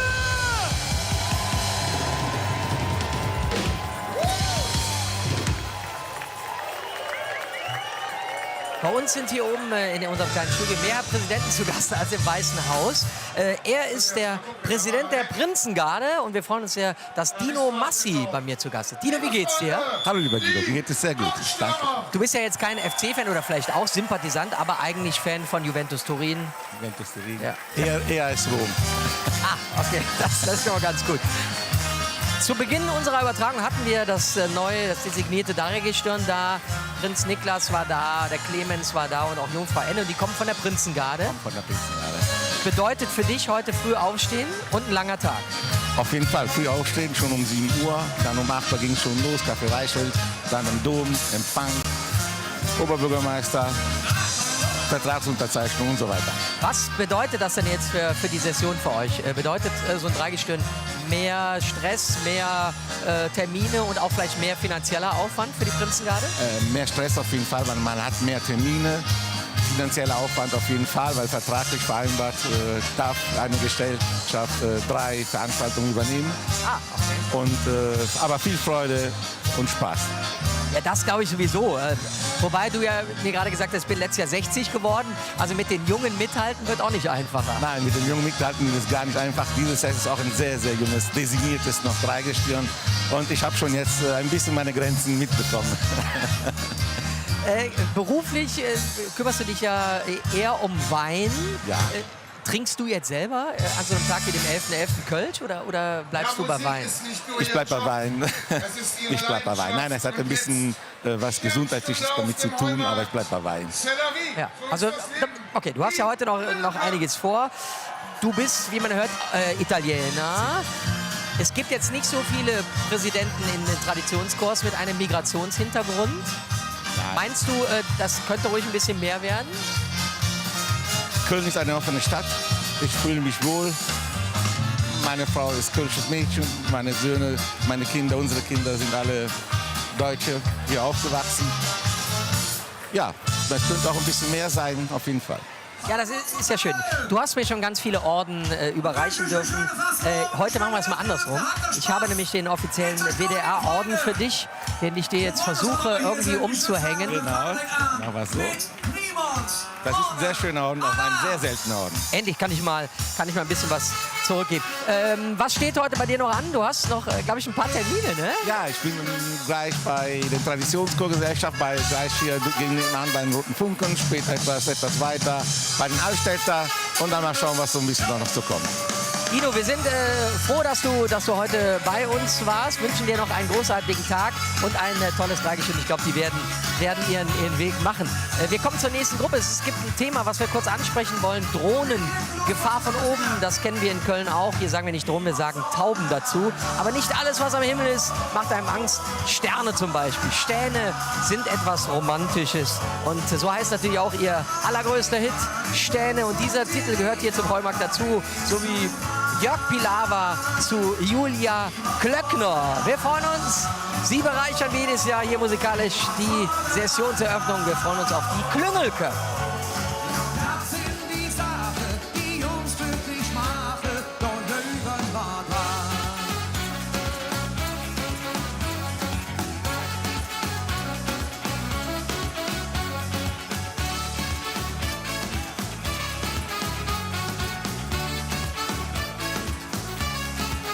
Ich bin auf Suche, verzichte.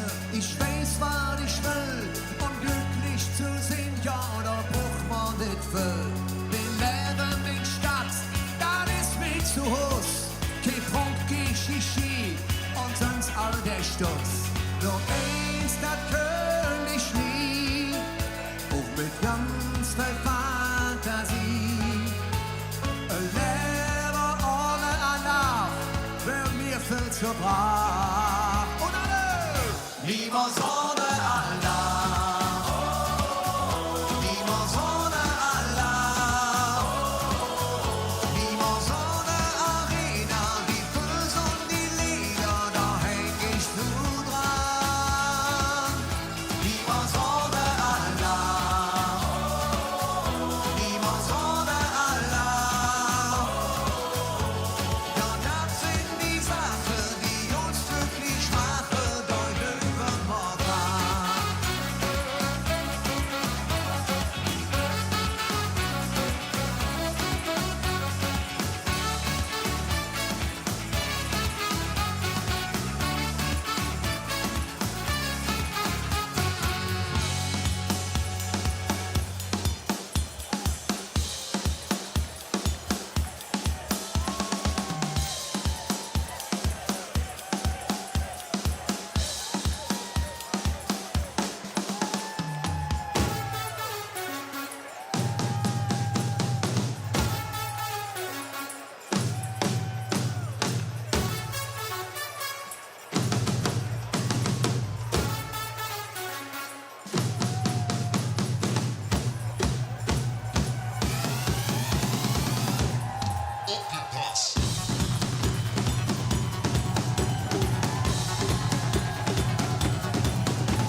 jetzt singen wir zusammen. Niemals ohne Allah.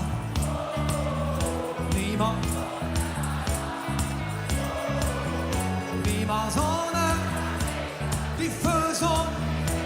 Da häng ich zu. Mit Winkel, da hängen wir alle dran. Niemals ohne Allah. Niemals ohne Allah. Ja, das sind die Sachen, die uns wirklich machen. Da lügen wir dran.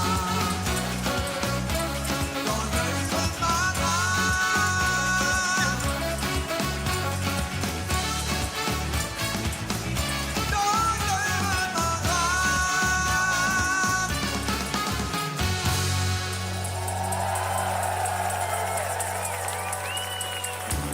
So, ihr Lieben, mit diesem herrlichen Fastelavstag, lass uns nochmal die Nummer enden in dieser ganz besonderen Version, okay?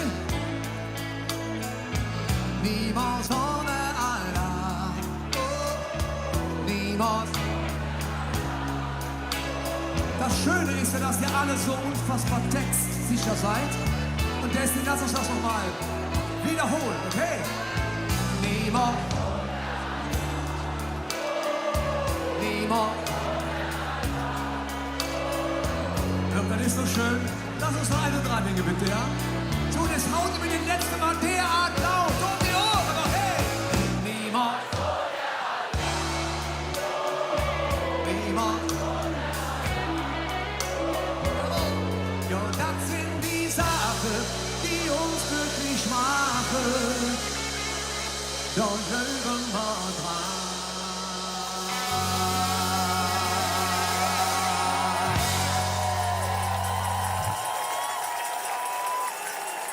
Vielen, vielen Dank, ihr Lieben. Wisst ihr, manchmal hält das Leben Überraschungen für uns bereit. Manchmal läuft es rund und manchmal halt anders.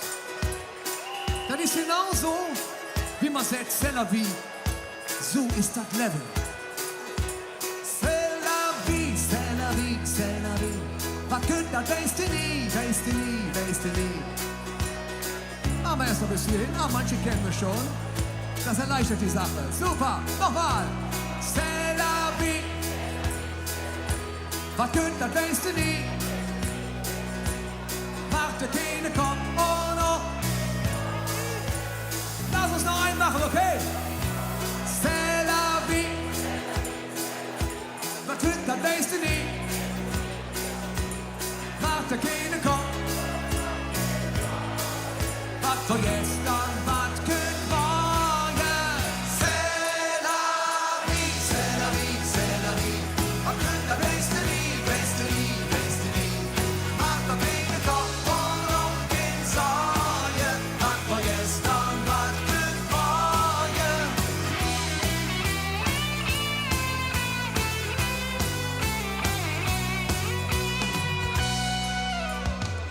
Leben ist ein Achterbahn, die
macht dir keine Kopf. Oh.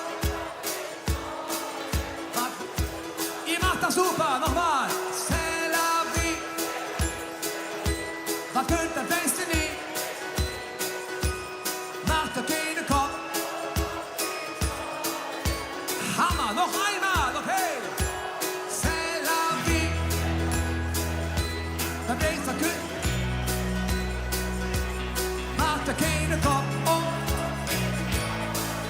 Was von gestern, was geht morgen? C'est la vie, c'est la vie, c'est la vie. Was geht am nächsten nie, nächsten nie, nächsten nie. Macht dir keine Kopf und noch keine Sorgen. Was von gestern, was geht morgen? C'est la vie, c'est la vie, c'est la vie. Was geht am nächsten nie. Macht dir keine Kopf und noch keine Sorgen. Was von gestern, was geht morgen? C'est la vie.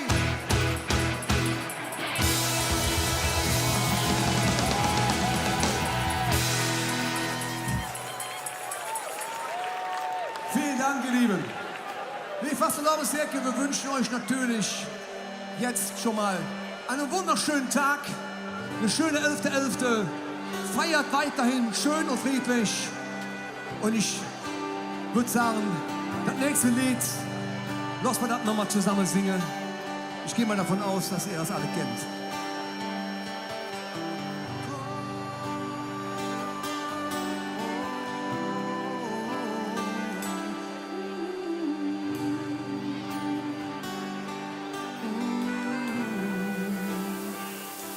Die ganze Welt habe ich gesehen. Ich wollte nur weg, woanders hin. Ich war jung, hatte wenig Geld. Ich wollte wohin, wo es mir gefällt. Angekommen, das bin ich nie. Wusst wenigstens nicht, was mich so trieb. Doch mein Sehnsucht von der dran. Ich will ich fang von vorn an.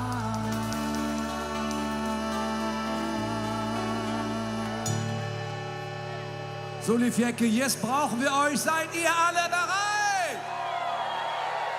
Wenn am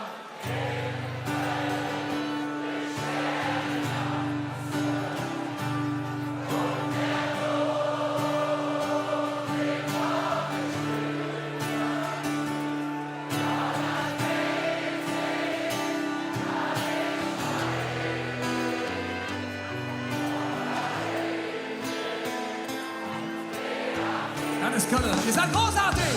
Am Himmel der Sterne tanzen und der Dom singt auf die Stimme. Ja, dann weiß ich, dass ich daheim bin.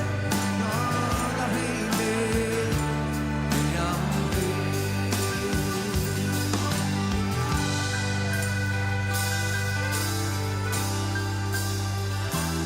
Ausgewandert und weggetrocknet. Menschen jung und Menschen kommen. Ein Stück vom Herz blieb für immer hin. Doch das Nächste ist peu à peu angekommen. Bist du jetzt dann? Wenn dein Herz ist ohne Gram, doch für mich, ja, doch wieder Sieg. Ich war ihn und komm zurück. Wenn am Himmel der Sterne tanzen. Komm, singen! Und der Lohn singt auf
lasst uns doch einmal zusammen unseren neuen Song C'est la vie ansehen. Das sagt ihr eben einfach.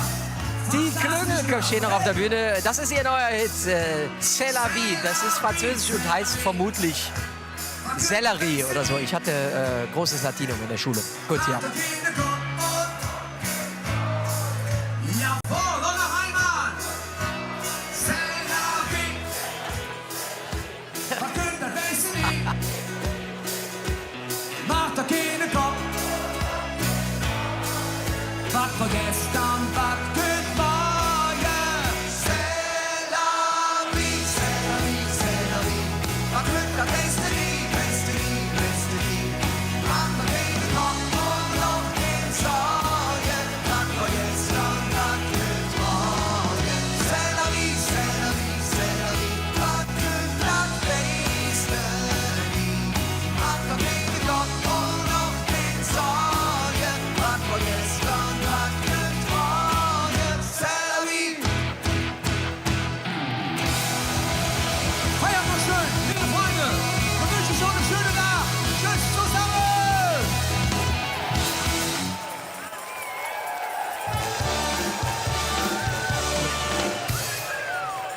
Ja, ihr Lieben, Wir sind hier beim 11.11. der Sessionseröffnung hier in Köln auf dem Heumarkt. Und viele Menschen kommen ja nach Köln, auch viele Kulturinteressierte. Und wer in Köln alte Bilder sehen möchte, der geht entweder ins Wallraf-Richartz-Museum oder guckt diese Sendung. Denn ich habe ein paar wirklich alte Schätzchen mitgebracht. Hier wäre eins, was wir uns mal zusammen anschauen können. Das ist Andrea Schönborn im Jahr 1983, ihre Autogrammkarte. Wahnsinn. Die Andrea. Ha. Gut, jetzt sagen viele nicht unfair sein. Ich habe auch ein Bild von mir mitgebracht. Das war die erste Autogrammkarte, glaube ich, 1991. Die Weste war von meiner Mutter, um das jetzt noch mal kurz hier öffentlich kundzutun. Und ich habe auch eine alte Autogrammkarte gefunden bei mir von der nächsten Band, die wir jetzt auf der Bühne erwarten können. Sie können mal raten, wer könnte das sein? Viel Schnäuzer auf jeden Fall. Richtig. Ja, die Pavaya. Kommen natürlich auch zu uns hier am 11.11. Ist ja logisch. Interessanterweise, sie haben einen ganz, ganz tollen, also mehrere neue Hits, aber der sich, glaube ich, in diesem Jahr auf jeden Fall durchsetzen wird, beschreibt ein, wie kann man das sagen, meteorologisches Phänomen.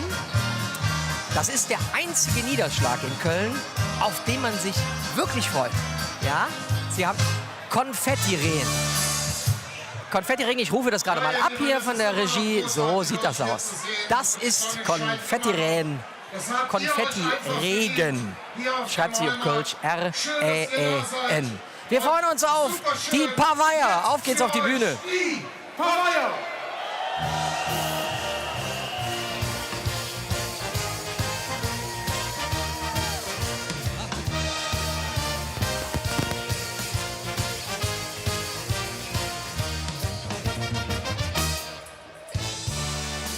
Die Pavaya. Begrüße die ganze Ecke im Heimatdach zusammen! Also ich weiß nicht, wie es ausgeht, aber wir haben tierisch Bock. Ihr auch!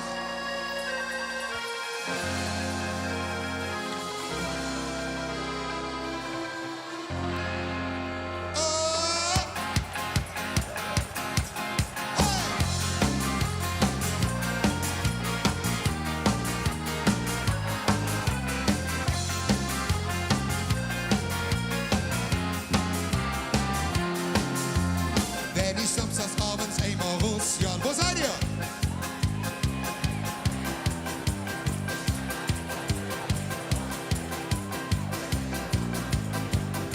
Ja, ja, Tag und Nacht such ich die große Liebe, sechs Marie will immer.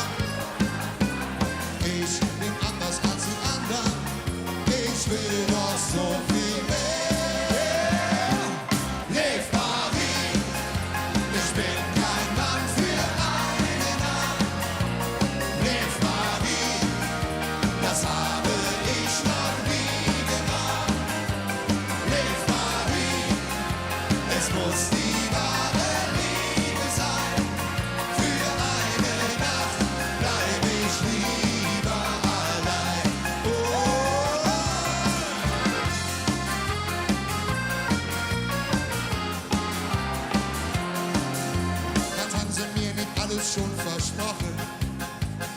Frühstück saß ich dann allein. Und wie auf Hanse mir jetzt Herz gebrochen, viel zu oft will ich stroben. Mein Körper ist mir dafür viel zu schade. Nein, ich lasse mich nicht mehr benutzen. Kann sie nicht mehr hören, diese Frage. Ja, mal zu dir oder zu mir. Liv Marie, ich bin kein Mann für eine Nacht. Liv Marie, das habe ich noch nie gemacht.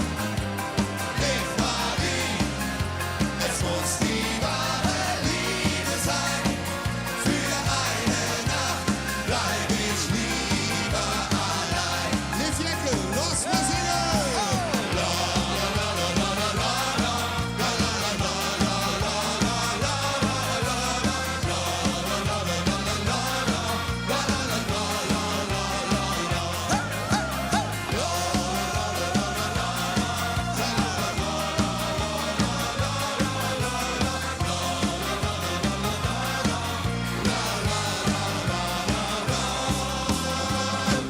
Liv Marie, ich bin kein Mann für eine Nacht.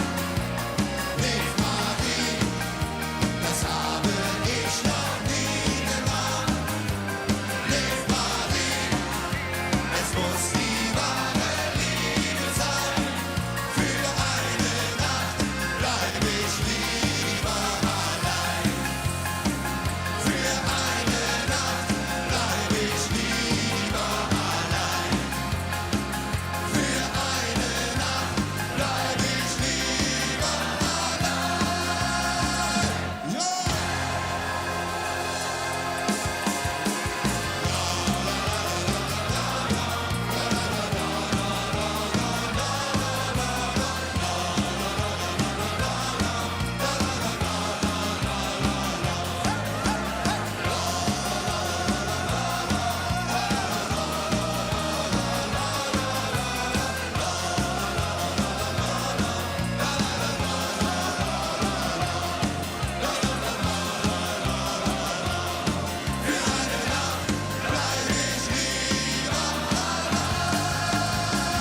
Dankeschön!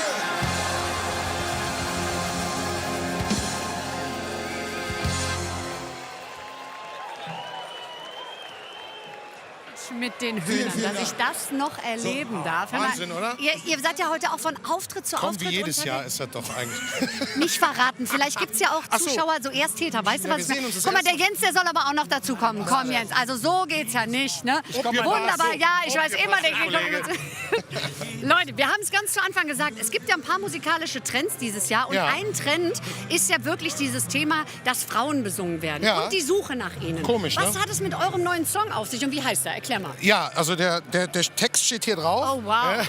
Komm, das hast du doch Die hier. Frau heißt Gisela, also der Song heißt auch Gisela. Und der ist ja jetzt schon seit Anfang des Jahres tatsächlich draußen. Aber wir haben sie einfach noch nicht wiedergefunden. Also ich habe sie an der Ampel gesehen und sie ist einfach weggefahren.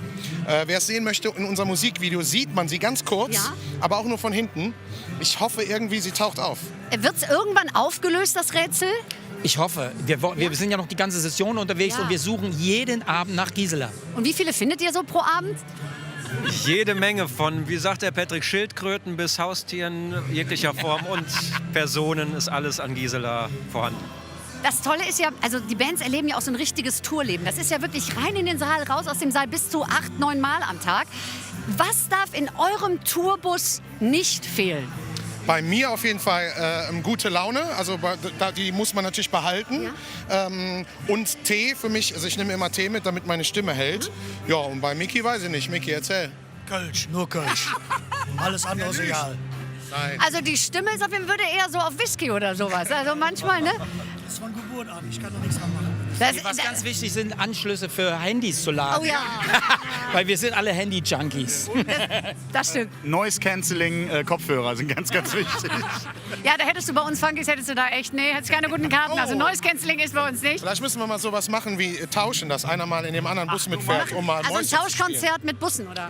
Naja, einfach ohne Konzert. Einfach Ach so, nur die Bus. Ein Huhn fährt bei euch mit und von euch ein Huhn fährt bei uns mit. Hör mal, das ist jetzt auf Kamera im Fernsehen. Ja. Hör mal, Hand drauf, dann machen wir. Irgendwann machen wir Ja. das. Oh mein. Ihr Lieben, wir wünschen euch, beziehungsweise mein alter Ego und ich wünsche euch eine super schöne Session mit diesem tollen Titel Gisela. Ein absoluter Anwärter auf den Sessionshit. Und Schauen wir mal. ich wünsche euch noch einen wunderbaren Tag. Wir rufen noch den Jecken einfach mal einen Drehmer Köller Love zu, ja? Sollen wir machen? Okay. Ja. Also, ob all die Jecke, ob der 11.11., ob die Höhner, Dreifach von Hetze, Kölle, Allah! Heumarkt, Allah! WDR, Allah! Wir gehen Gisela! Hello, wir gehen zurück zur Bühne. in der Woche, dann rief Conveillers, so wie früher, weder Mann, dann weht der Abend lang. Und jetzt ihr, Heimat.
Vielen, vielen Dank.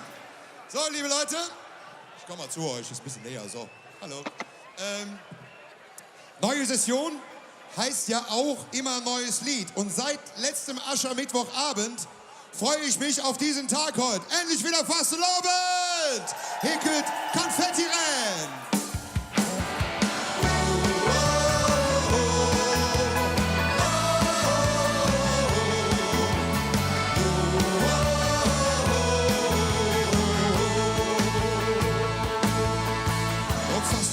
Stand ich schon die Level lang. Alles, was ich hab ich von Mega Mann. Mit Nögel in der Schlüssel war ich schon mittendrin. Hat nur der Traum im Dreh stehen, einmal Prinz zu sehen. In der größte Jack an und für sich. Fastelovend bin ich einfach ich. Und immer wieder küdet einfach über mich. Ich bin immer wieder.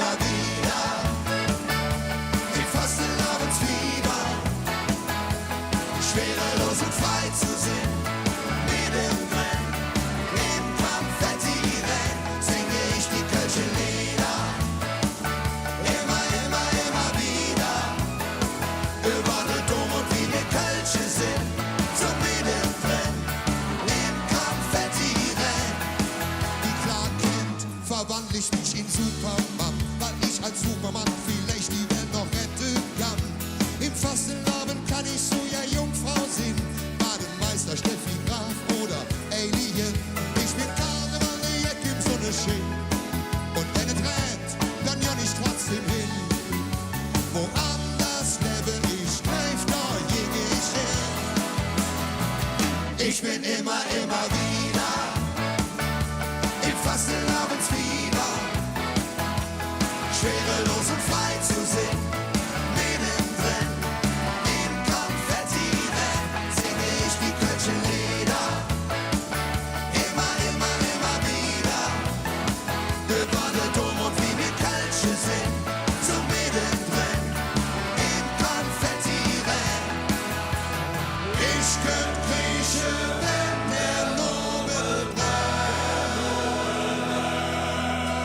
Verwandle mich dann wieder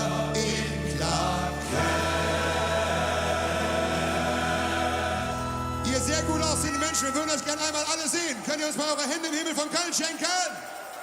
Ja, ich bin immer wieder im Fasselnamensfieber, schwerelos und frei zu sehen, mittendrin im Konfettirennen. Ich bin immer wieder im Fasselnamensfieber, schwerelos und frei zu sehen, mittendrin im Konfettirennen singe ich die Kölsche Lieder.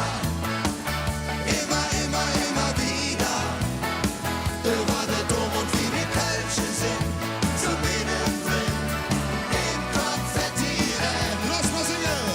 Oh, oh,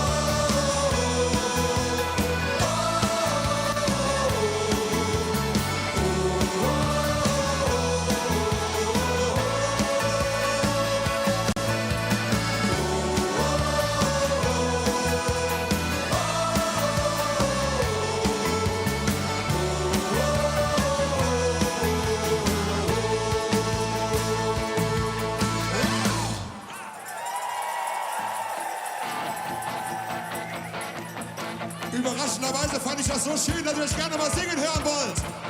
Würdet ihr mal singen mit uns? Ich bin immer wieder schön, schwerelos und frei zu sehen.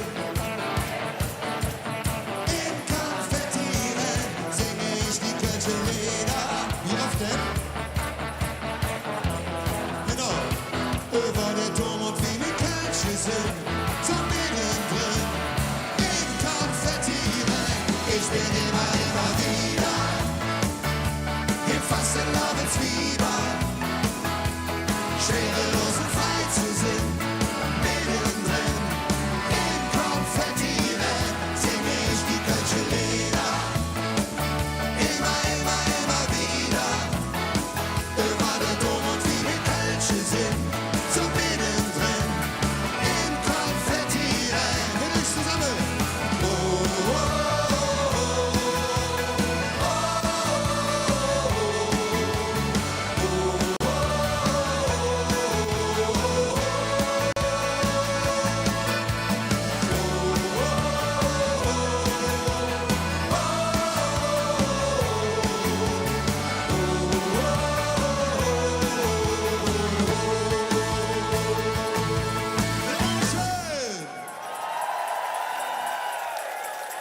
Aber einmal würde ich gerne noch hören. Oh, oh, oh. Oh, oh, oh, oh. Komm, helf ein bisschen. Oh, oh, oh.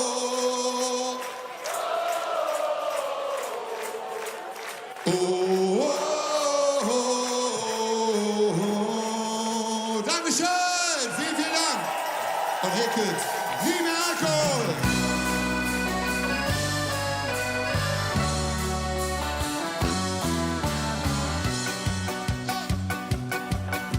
Mensch, han ich ne Schädel, wat war dat für eine Nacht? Was hätt dat lecker Mädchen nur mit mir gemacht? Cabernet ist nix für den Jungen.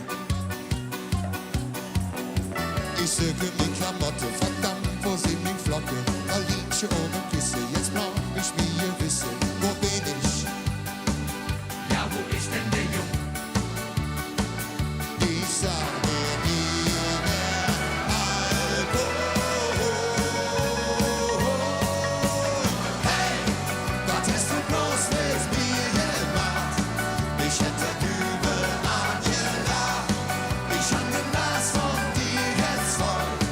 Ich tue nie wieder bis zum nächsten Mal.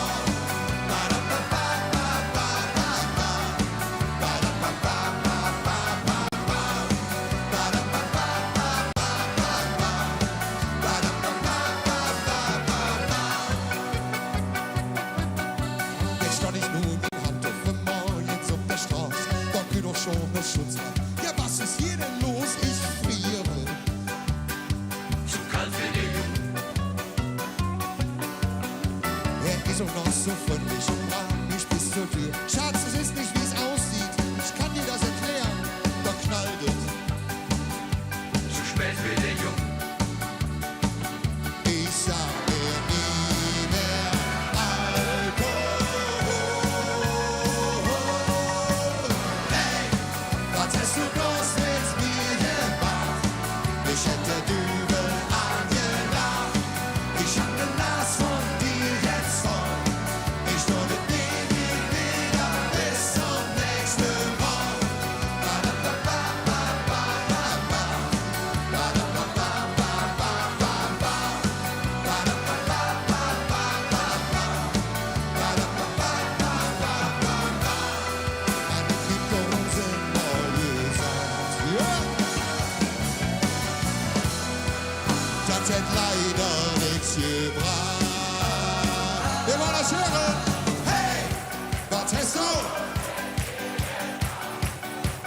tschüss zusammen.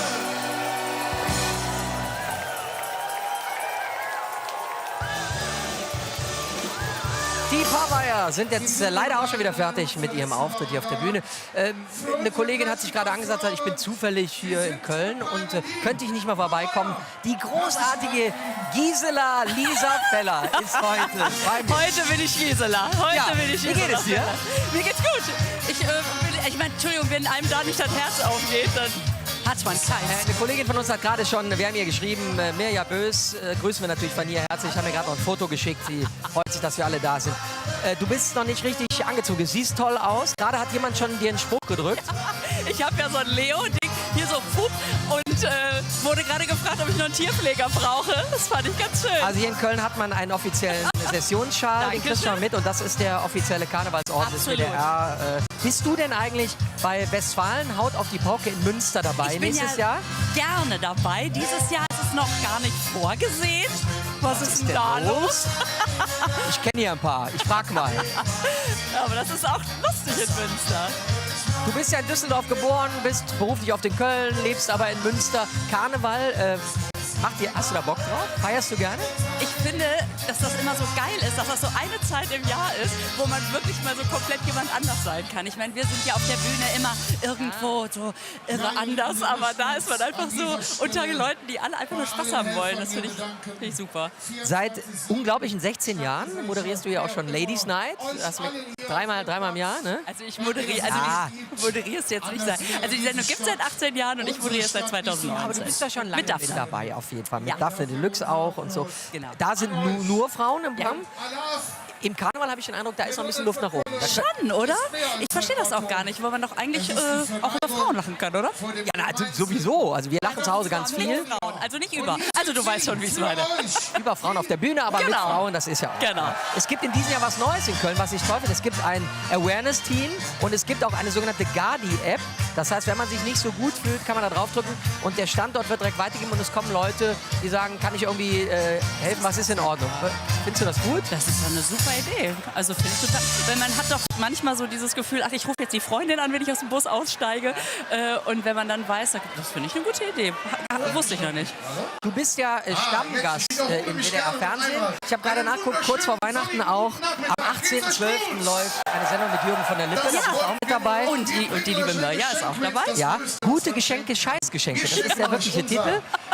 Das hat Jürgen sich wieder ausgedacht. Das ist so geil. Kommt da vorbei und man denkt, auf jeden Fall. Und dann hatten wir viel Spaß. Also das ist auf jeden Fall vor Weihnachten. Du bist jetzt wieder viel unterwegs mit deinem Programm. Schön für dich. Schön für dich, dass du heute hier bist, aber eigentlich auch schön für mich, dass wir jetzt gleich zusammen hier noch ein bisschen feiern dürfen. Lisa, wir kommen zu einer Band, die jemanden sucht. Bei RTL suchen Bauernfrauen. Ich dachte immer, Bauern würden Hühner suchen.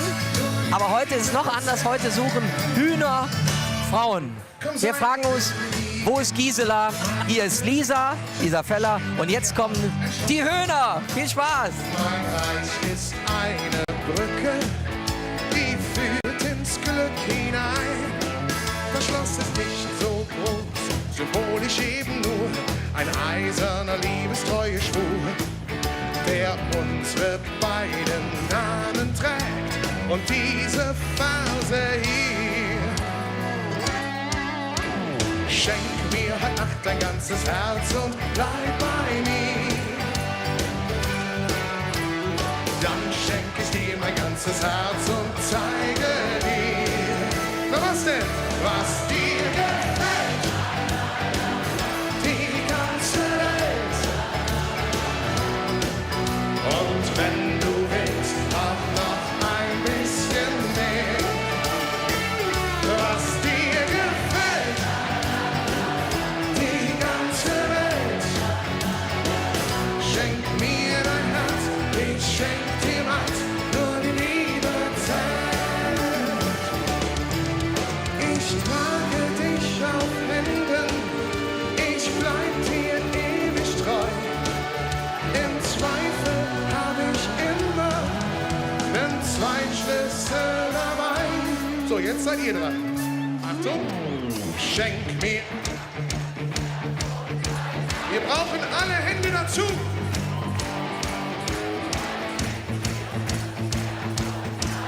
Das geht noch viel lauter.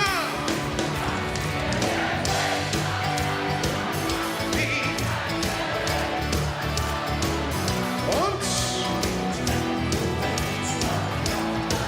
ganz genau, was dir gefällt, die ganze Welt. Schenk mir dein Herz, ich schenk dir meins, nur die Liebe zählt. Schenk mir dein Herz, ich schenk euch meins, nur die Liebe zählt.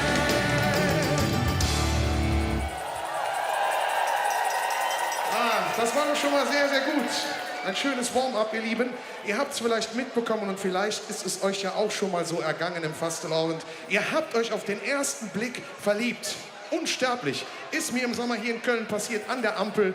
Und die hübsche Frau hieß Gisela. Aber ich habe sie seitdem nicht wiedergesehen und hoffe, sie ist heute irgendwo. Vielleicht helft ihr mir ja, sie zu finden.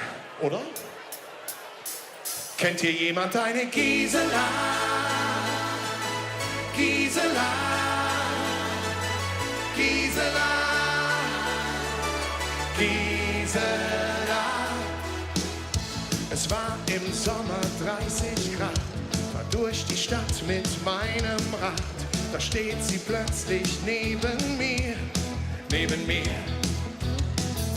Sie kam in Uniform daher, mit ihrem Namen am Revers. Oh, bitte bleib doch einfach hier bei mir.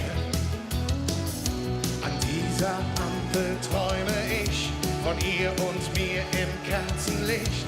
Doch sie fährt weiter und sie sieht mich nicht. Kennt hier jemand eine Gisela? Wir knutschen auf dem Riesenrad. Doch das Problem mit Gisela ist, dass ich sie nie wieder sah. Kennt hier jemand eine Gisela, mit der ich auf der Wiese lag? Doch das Fiese war an Gisela, dass ich sie nie mehr wieder sah. Mal gucken. Nee, hier ist er auch nicht. Schade. Zurück am Rhein, wieder allein. Das kann's doch nicht gewesen sein. Ich muss sie heute noch wiedersehen.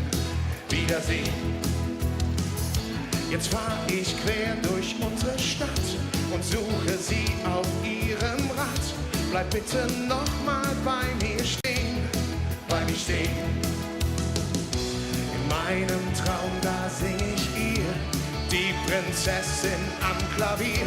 Doch dafür brauche ich sie hier bei mir. Kennt hier jemand eine Gisela? Wir knutschen auf dem Riesenrad. Doch das Problem mit Gisela ist, dass ich sie nie wieder sah. Kennt hier jemand eine Gisela, mit der ich auf der Wiese lag? Doch das Fiese war an Gisela, dass ich sie nie mehr sah. Ich such am Altermarkt, im Flora-Park, der Südstadt und in jeder Bar. Doch wo zur Hölle bist du, Gisela? Kennt hier jemand eine? Kennt hier jemand eine? Kennt hier jemand eine? Gisela. So, Freunde, kann ich mal beide Hände in der Luft sehen? Von allen bis hinten. Rhythmus. Und jetzt eure wundervolle Stimme. Kennt hier jemand eine? Gisela. Wie heißt die Frau? Gisela. Ah, ist das schön. Lauter. Gisela. Kennt hier jemand eine Gisela? Wir knutschen auf dem Riesenrad.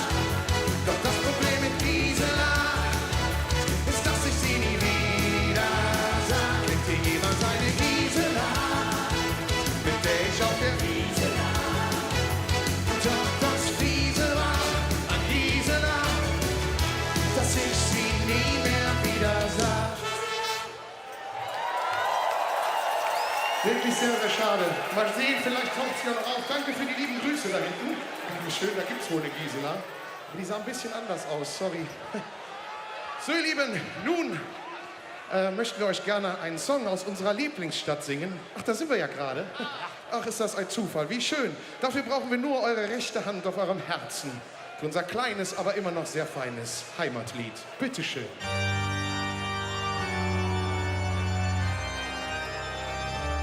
Mit ner Panas geboren, da Dom in der Tesch, hat man uns geschworen, wir und unsere Mensch. Alles, was man wir können, nehmen wir auch mit, weil es jeder Augenblick nur einmal gibt.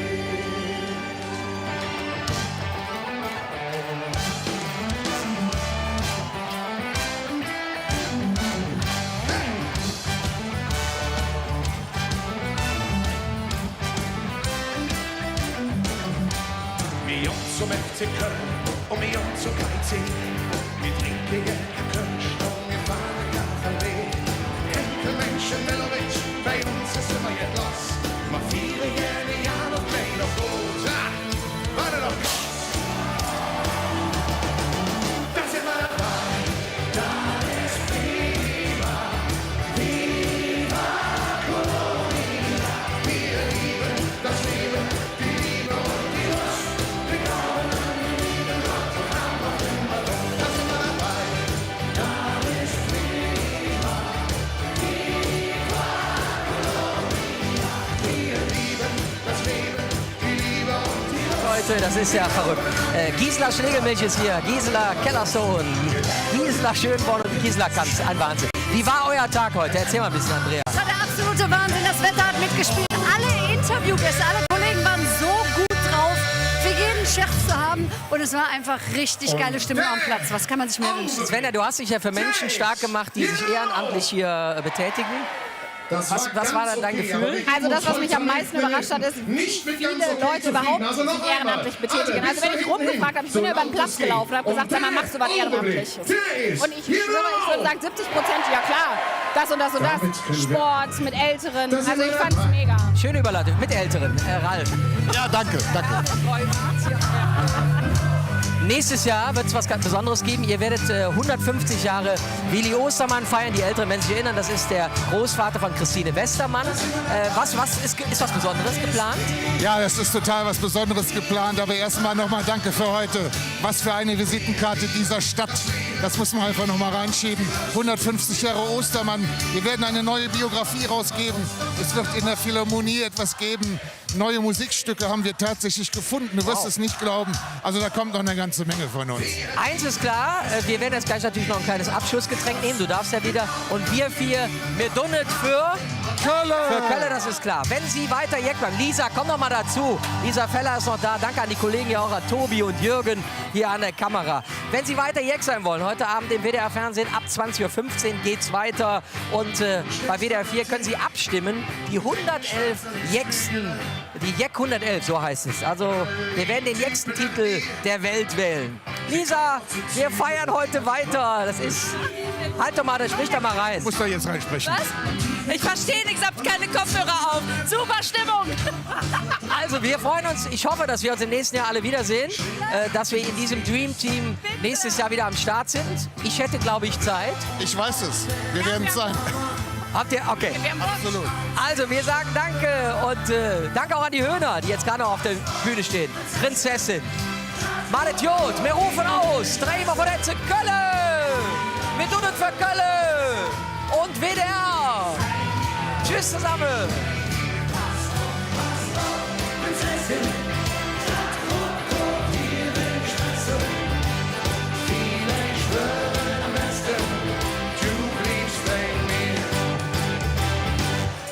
Du bist so wunderschön, ich liebe dich an Fieber, jedes Jahr aufs Neue. Die Freundin ist ein Fox, die wird's bestimmt mit dem Biber. Und du wolltest doch ein bisschen tanzen und trinken, aber der Hamster und hört dir doch mit dem Winkel wie. Ich will nicht, dass du jetzt gehst, ich will nicht, dass du jetzt gehst. Panzer, Knacker und Skelett und ja nur mit dir im Bett. Was, Prinzessin,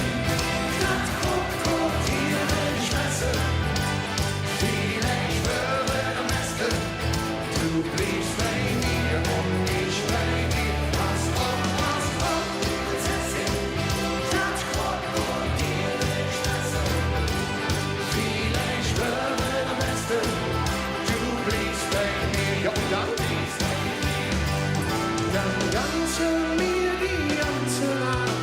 An mir erschlägst Gott deine da. Und einmal bückst du mich und ich sag dir in das Gesicht, aber dann, pass auf, pass auf. You know